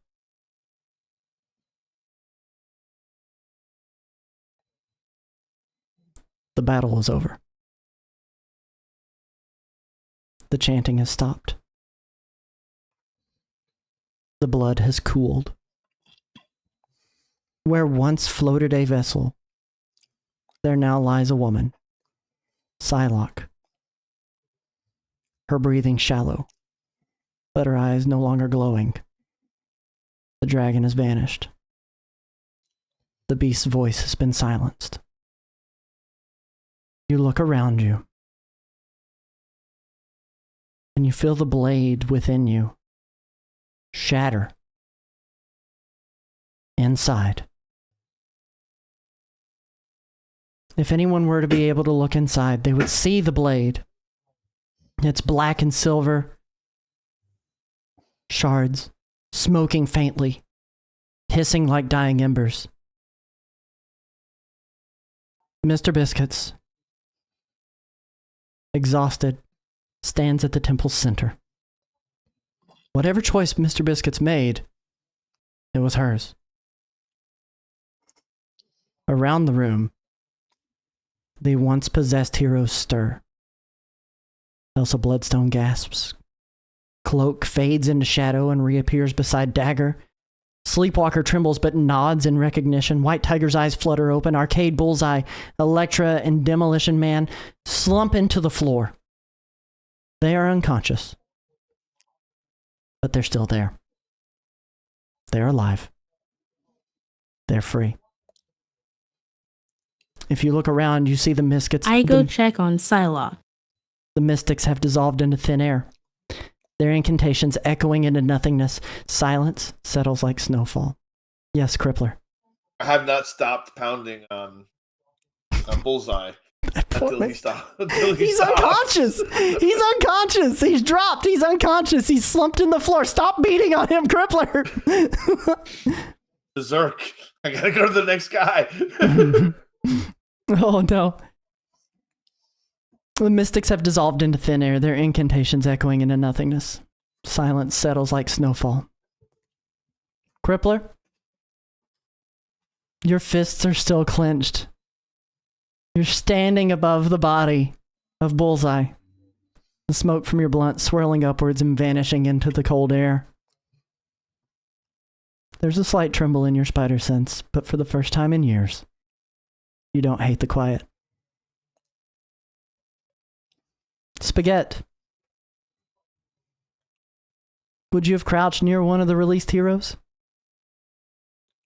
Yeah.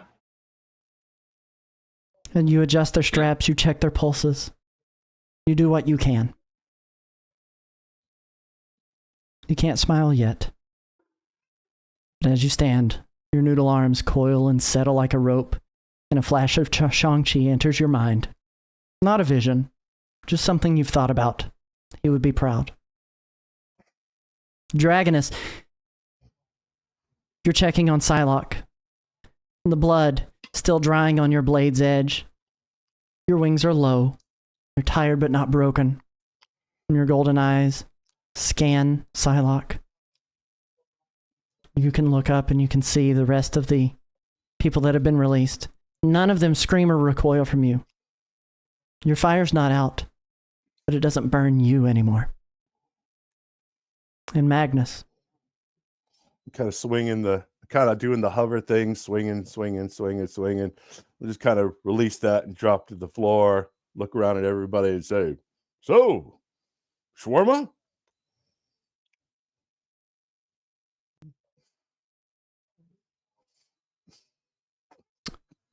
Shawarma, team. Are you interested?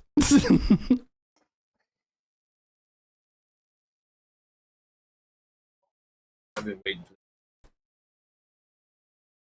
like a session 0, I think.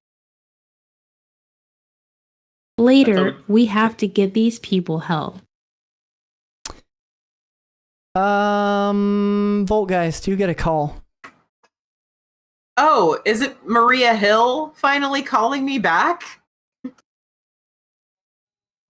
Hello, this is Maria.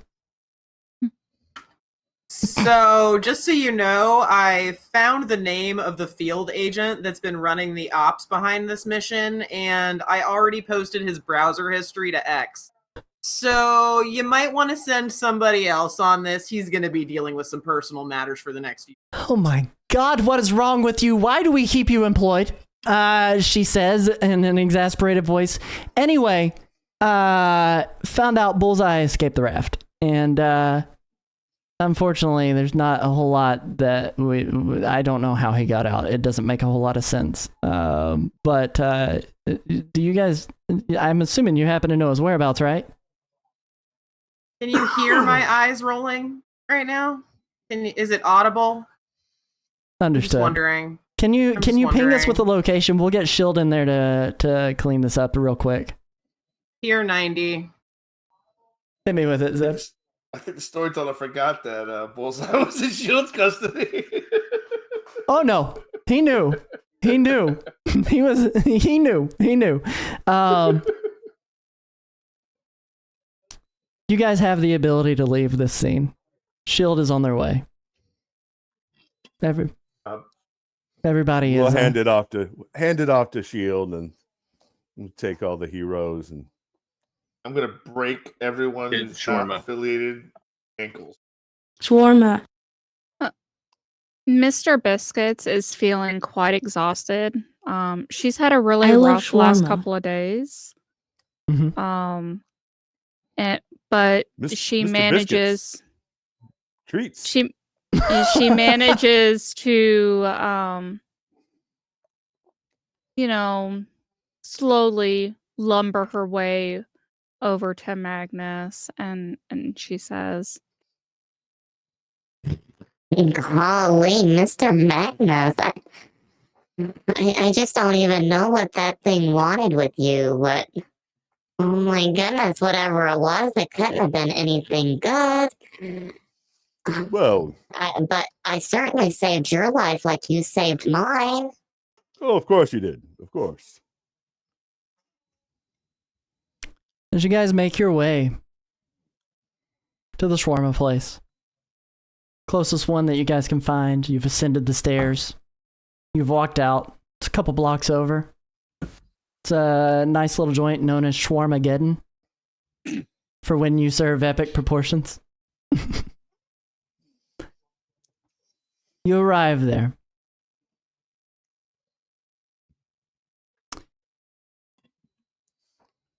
But somebody else is waiting. The place isn't as busy as you would normally expect it to be.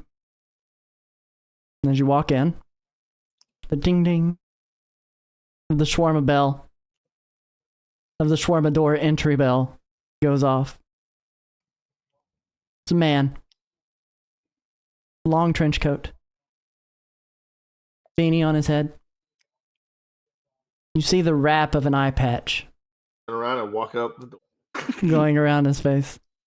As he sees Crippler try to move, he goes, I wouldn't go anywhere if I were you. Just here to talk.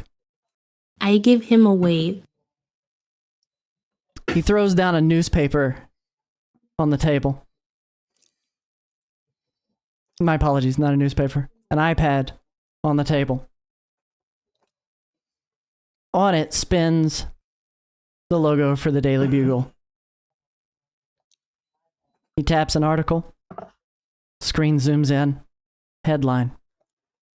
The Shadow Guard. 6 stand against the hand. After weeks of silence, Hell's Kitchen is breathing again.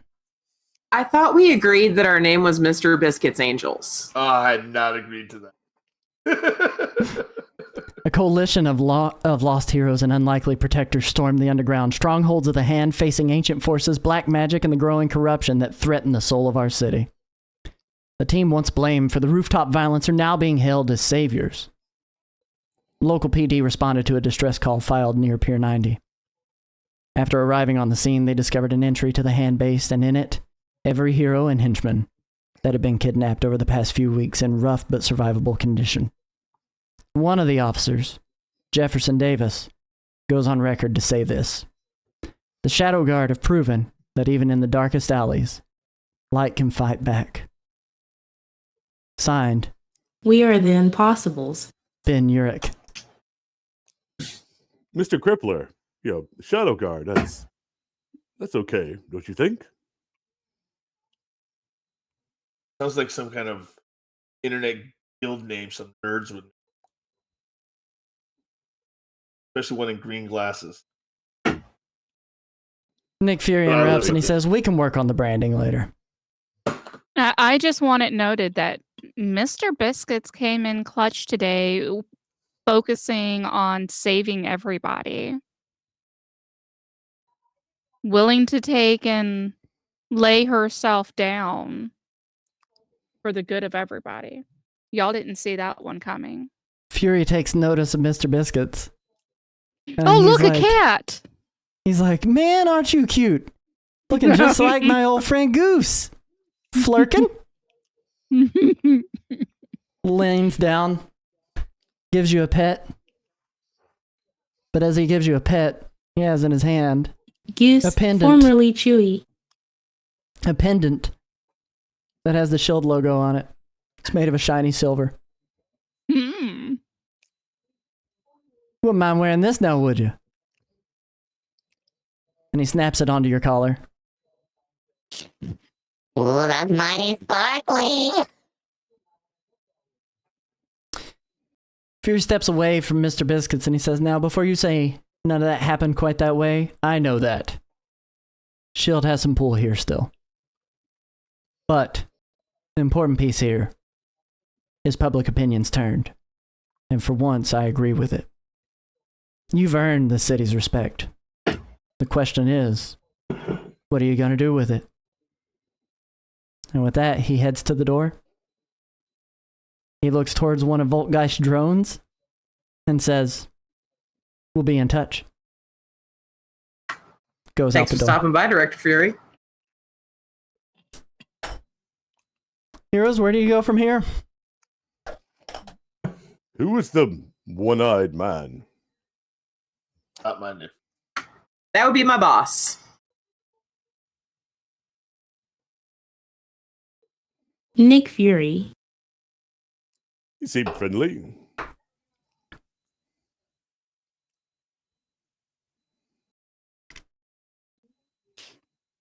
All I can say for certain is I definitely have a date with my plushy little bed.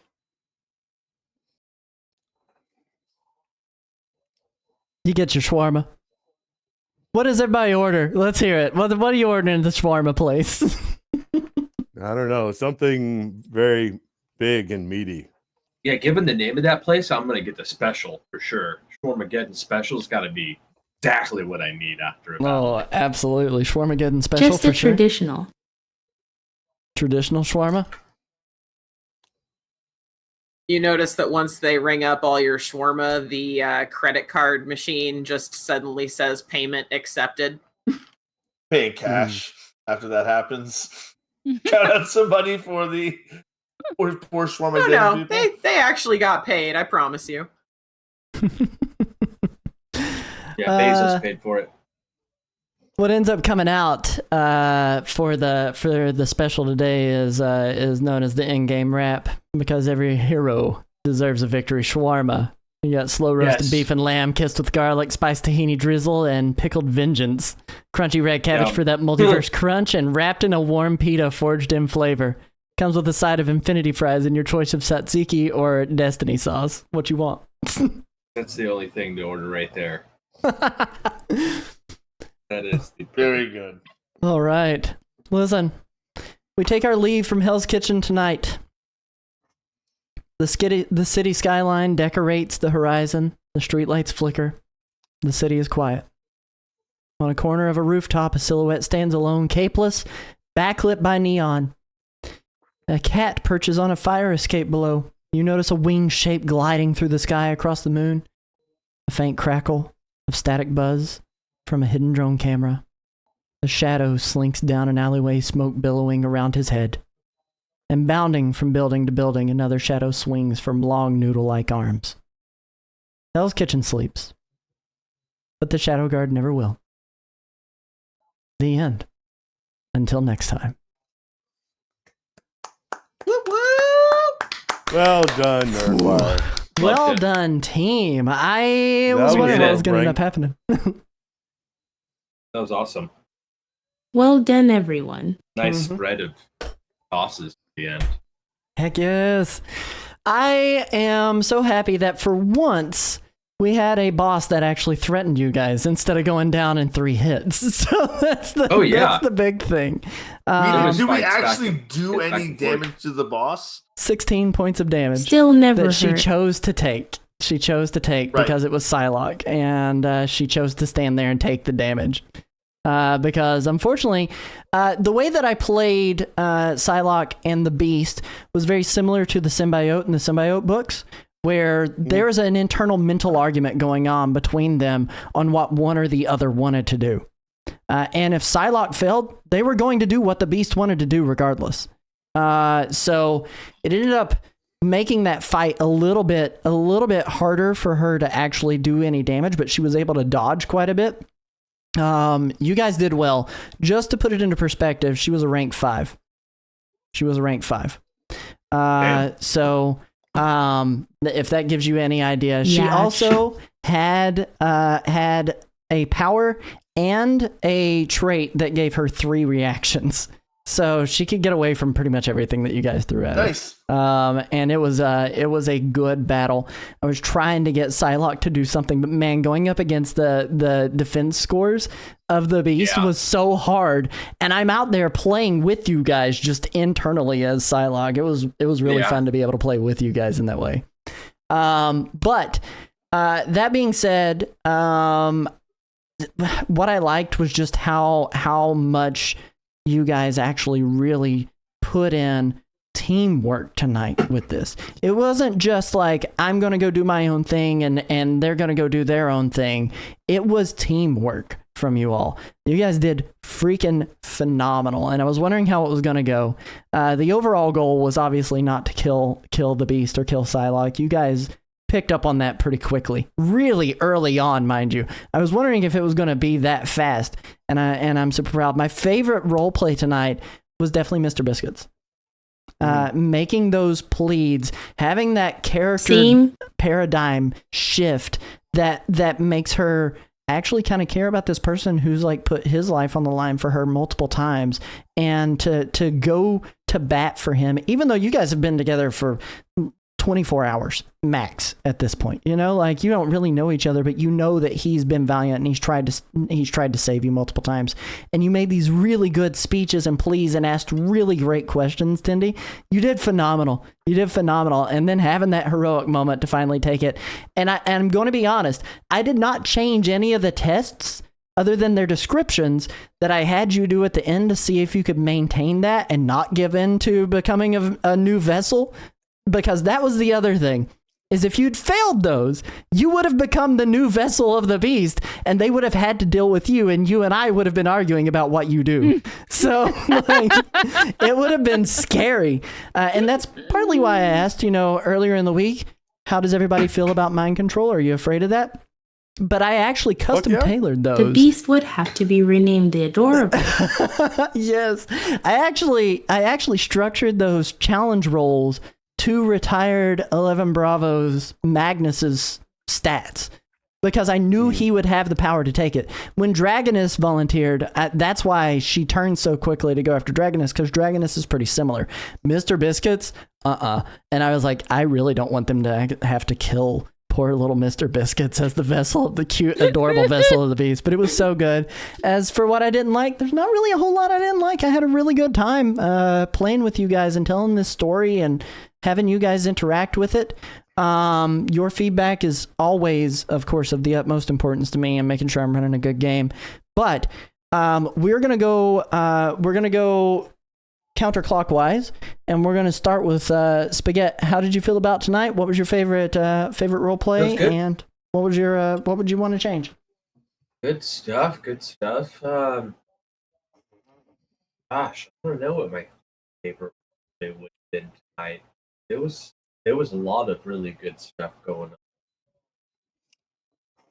Yeah, that's hard to pin down for sure.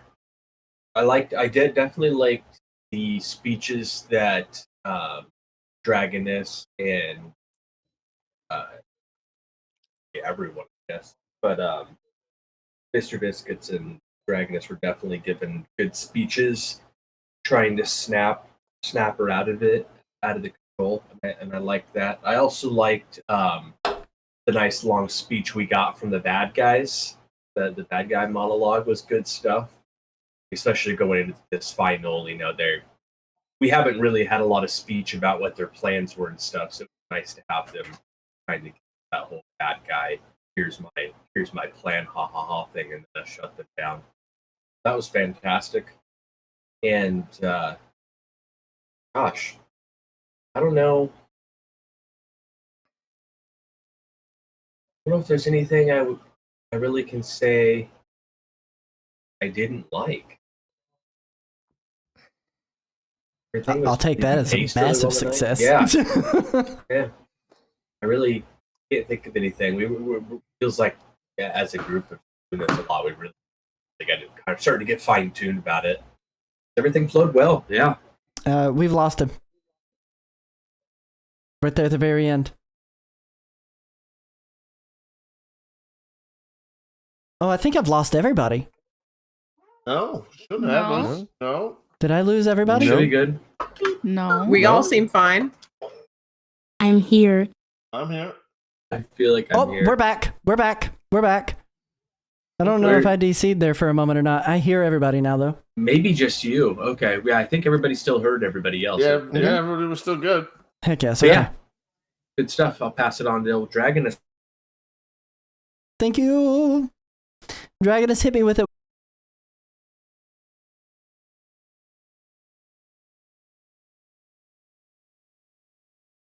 Just trying to reconnect.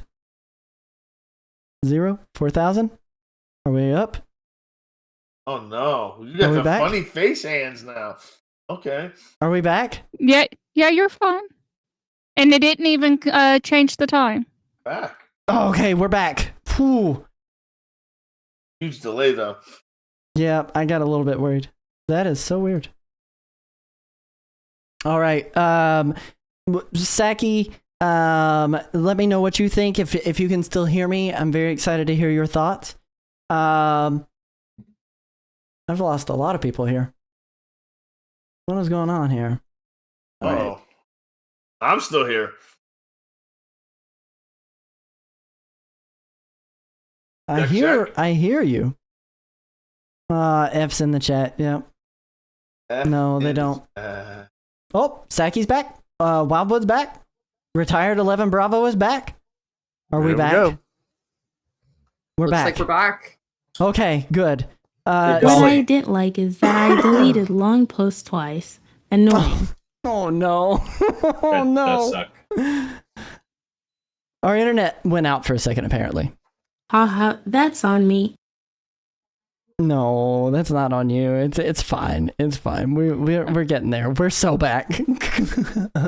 All right, and then You acquired a pre-order. Yay, Mrs. Nerd. I'm so stoked. I'm so stoked. Still trying. Yep, refresh did do the trick. I don't know what happened there. Saki, what? Anyway, it was a wonderful session. Once again, major props to Tindy. 100%. Before I lose internet again, continue, Saki. If you have anything else, I'm going to ask Retired too. I'll wait for Saki. I really did enjoy taunting. Yes, the taunts were good. The taunts were really good. Listen, Saki comes up with some of the best one-liners that we could possibly ever hope and dream of. It was so good.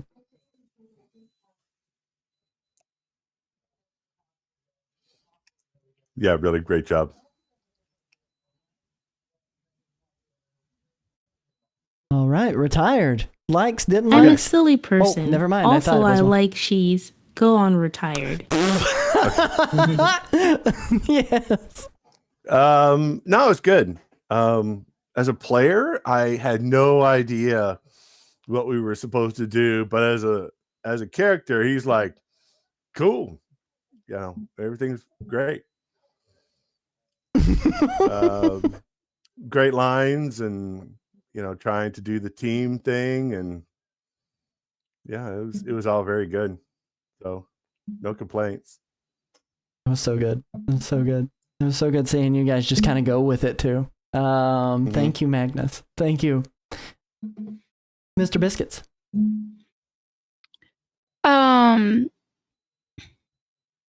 So the last couple of sessions have really been like a bit of a roller coaster for Mr. Biscuits. Nothing has gone well for Mr. Biscuits. Like the intentions are there, the desire is there, but then just like nothing happens. As far as like what she wants to happen and then it actually happening. So,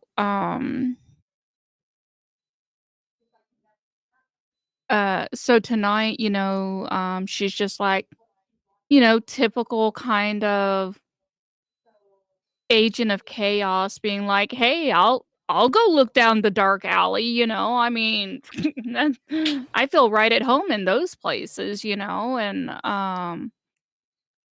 then like getting into that room, and having Magnus save her life yet again, because he also had to save her last week, and it's just been like this thing, so like now, she feels a compelling outside of her normal character of just like taking things that people want because they want it, and she can take it. I mean, that's her usual default, that you want it, but hey, I can actually take it and buy, and now it's a matter of all these people want this thing, and look at what it's doing to them, and this thing very specifically wants Magnus, and she owes Magnus something. It's no small thing that in in the last 24 hours he saved her life multiple times.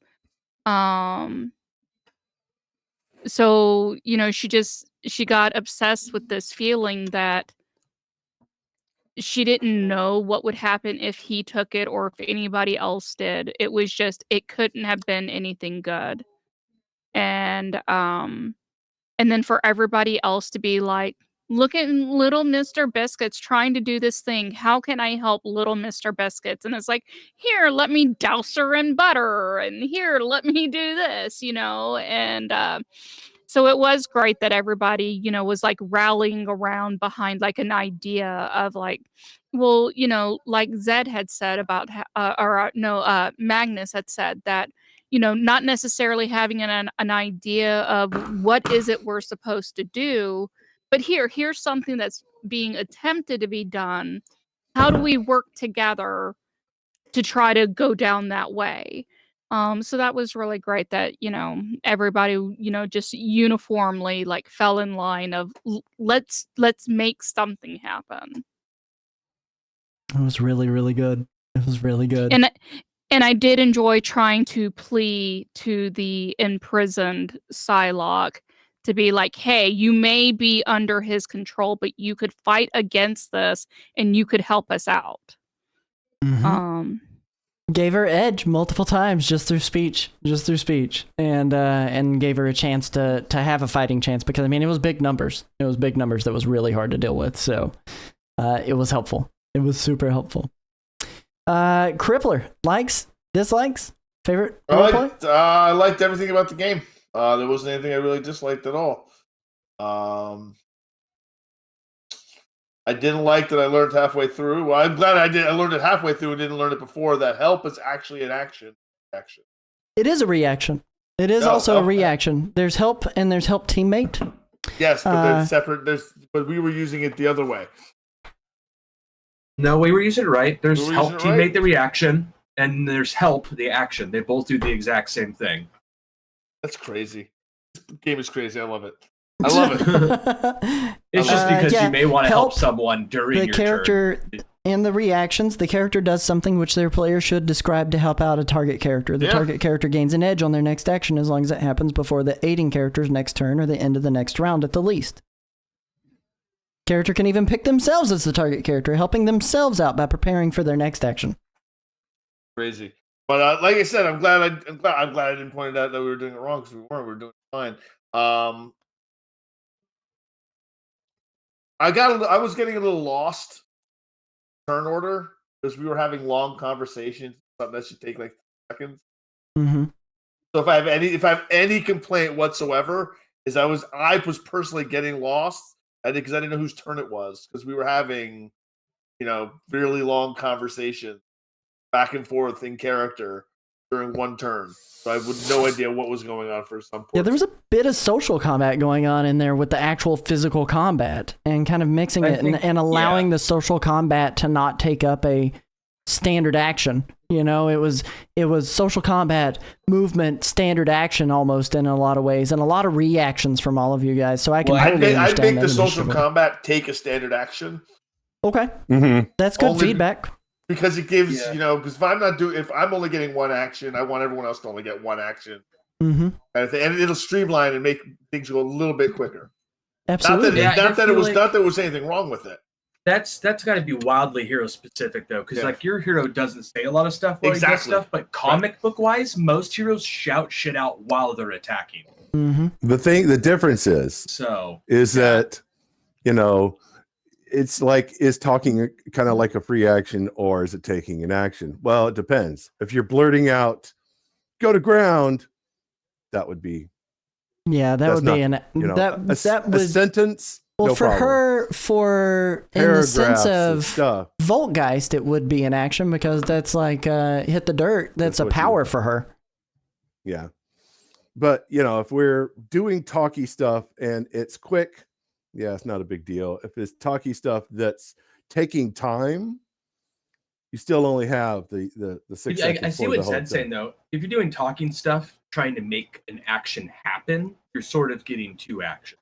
If you're just saying something, but then doing your normal action. But I could see where, like, if saying something gave someone trouble and then you did your action, you sort of did like a help action and then a regular action. Well, the point I'm making is you would have us do ego checks to make to influence, but then still give us an action. Yeah. You're giving 2 standard actions, ego check being like an action. That is fair. That is fair. That's a fair assessment. And I think it's something that we should look at as a group, what we want. I'm totally fine with. Not that it detracted from anything from me. It's just something that I see and can point out. Maybe that would also eat a reaction. That's helpful. For that turn. That is helpful. That is super helpful. And it helps me be a better storyteller and kind of figure out what we're doing. Better narrator. Get our flow. Get our flow better. Thank you. But what I loved was everything. It was great. I had a good time. Awesome. Yeah. And Voltgeist, finally you, and then we're gonna wrap this show up. I had an awesome time. I think really my only criticism, my only critique, is that the season was too short. Man, I want more. Heck yes. I'm really hoping season 2 we can maybe take a little more time with it, have a little more mystery, a little more investigation going on. It did feel like this season went by really quickly. It was just like jumping from one fight to the next. I think if you literally looked at the timeline of the events, like all of this took place within like 48 hours. 24, because it was 16 hours by the time you guys made it. It had been 16 hours you guys going at it by the time you guys made it to the underground layer. So not only did you even estimated high, yes. Not only did you guys have the Sakura bar fight, you left straight from there back to Voltgeist lair. You were there almost overnight. You met Asa Asahi on Sky Tower. The very next morning, Bullseye. Bullseye's the one thing I didn't like about the game. Oh, you didn't like Bullseye being back? I didn't like Bullseye being back. It didn't make any sense. It was a little bit weird, but you know what? I had already been thinking about calling Maria Hill and shooing her out, and as soon as Bullseye showed up, I was like, this phone call's happening. There are 2 things here. One thing is that you guys didn't hang around to see if S.H.I.E.L.D. actually picked him up. You guys left him on that rooftop, crippled, and peaced out before S.H.I.E.L.D. ever picked him up. We were waiting to make sure. We always make sure that people are picked up. So okay. That's well, fine. The second thing though is because I did actually play it as if they had picked him up. Obviously, I had Maria Hill going, "Oh well, he's out of the raft." So it doesn't that part of it, whether he was picked up or not, doesn't matter. But having him escape is kind of villain MO in a lot of ways. You put someone away, they're out the next day 9 times out of 10. Doesn't matter the security, and it takes quite a lot to keep him locked up. Yep. Back out. But he was kind of useless in that sense. And I don't know if you guys noticed, but I also didn't use any of their abilities, any of their powers. They were just coming at you, fighting, punching. Yeah, so, they were just fisting. It was like, he didn't use any of his ranged stuff at all. It was like, oh wow. Yeah, he's just blindly punching, and it's like, why is the man who does snap shooting punching Zed? He should be throwing things at him, whatever he can pick up. Instead, he's punching. Right? Do what? He was possessed, though, right? So exactly. normal fighting style and whatnot. Exactly. That's why I didn't want to fight him in the first place until he hit me and made me go berserk on him. And then you couldn't help it. I was fine beating up the mystics. That would disrupt the ritual. It was so good. It was so good. Hit me with whatever else. Voltgeist, what else did you have? Not a whole lot of feedback other than that. I'm excited for season 2. Like I said, I hope we get some more content, and I'm looking forward to some more adventures, man. Heck yes. We've got a couple of places that we could go, but let me see here. We got House of Mike doing Mario 64, and if you guys are here on this specific place, I'm gonna take you guys over to House of Mike, because you guys know that we like some Marios around here. So we're going to do a raid there. Please make sure that you go follow all of my friends who joined me here on this amazing virtual table. Shout outs to TeamWildwood, both halves of it, with Voltgeist and Spaghet. Shout out to Sacra. Don't forget the underscore. Shout out to Retired 11 Bravo, painting some miniatures and playing some Fallout 76 from time to time. Shout out to Tenderly, who was playing some retro games today, but plays a lot of cozy stuff too. A big shout out to CommodoreZed, who is the inspiration for running tabletop games in a lot of ways, but mostly playing Fallout 76 lately after going on a vacation. Who said you could do that? But join us on Saturday for Werewolf the Apocalypse. It's going to be a good time. This is going to be the finale. Mm-hmm. Another finale. Man, this sucks. Anyway, go say hi to House of Mike. Goodbye, everybody. My life is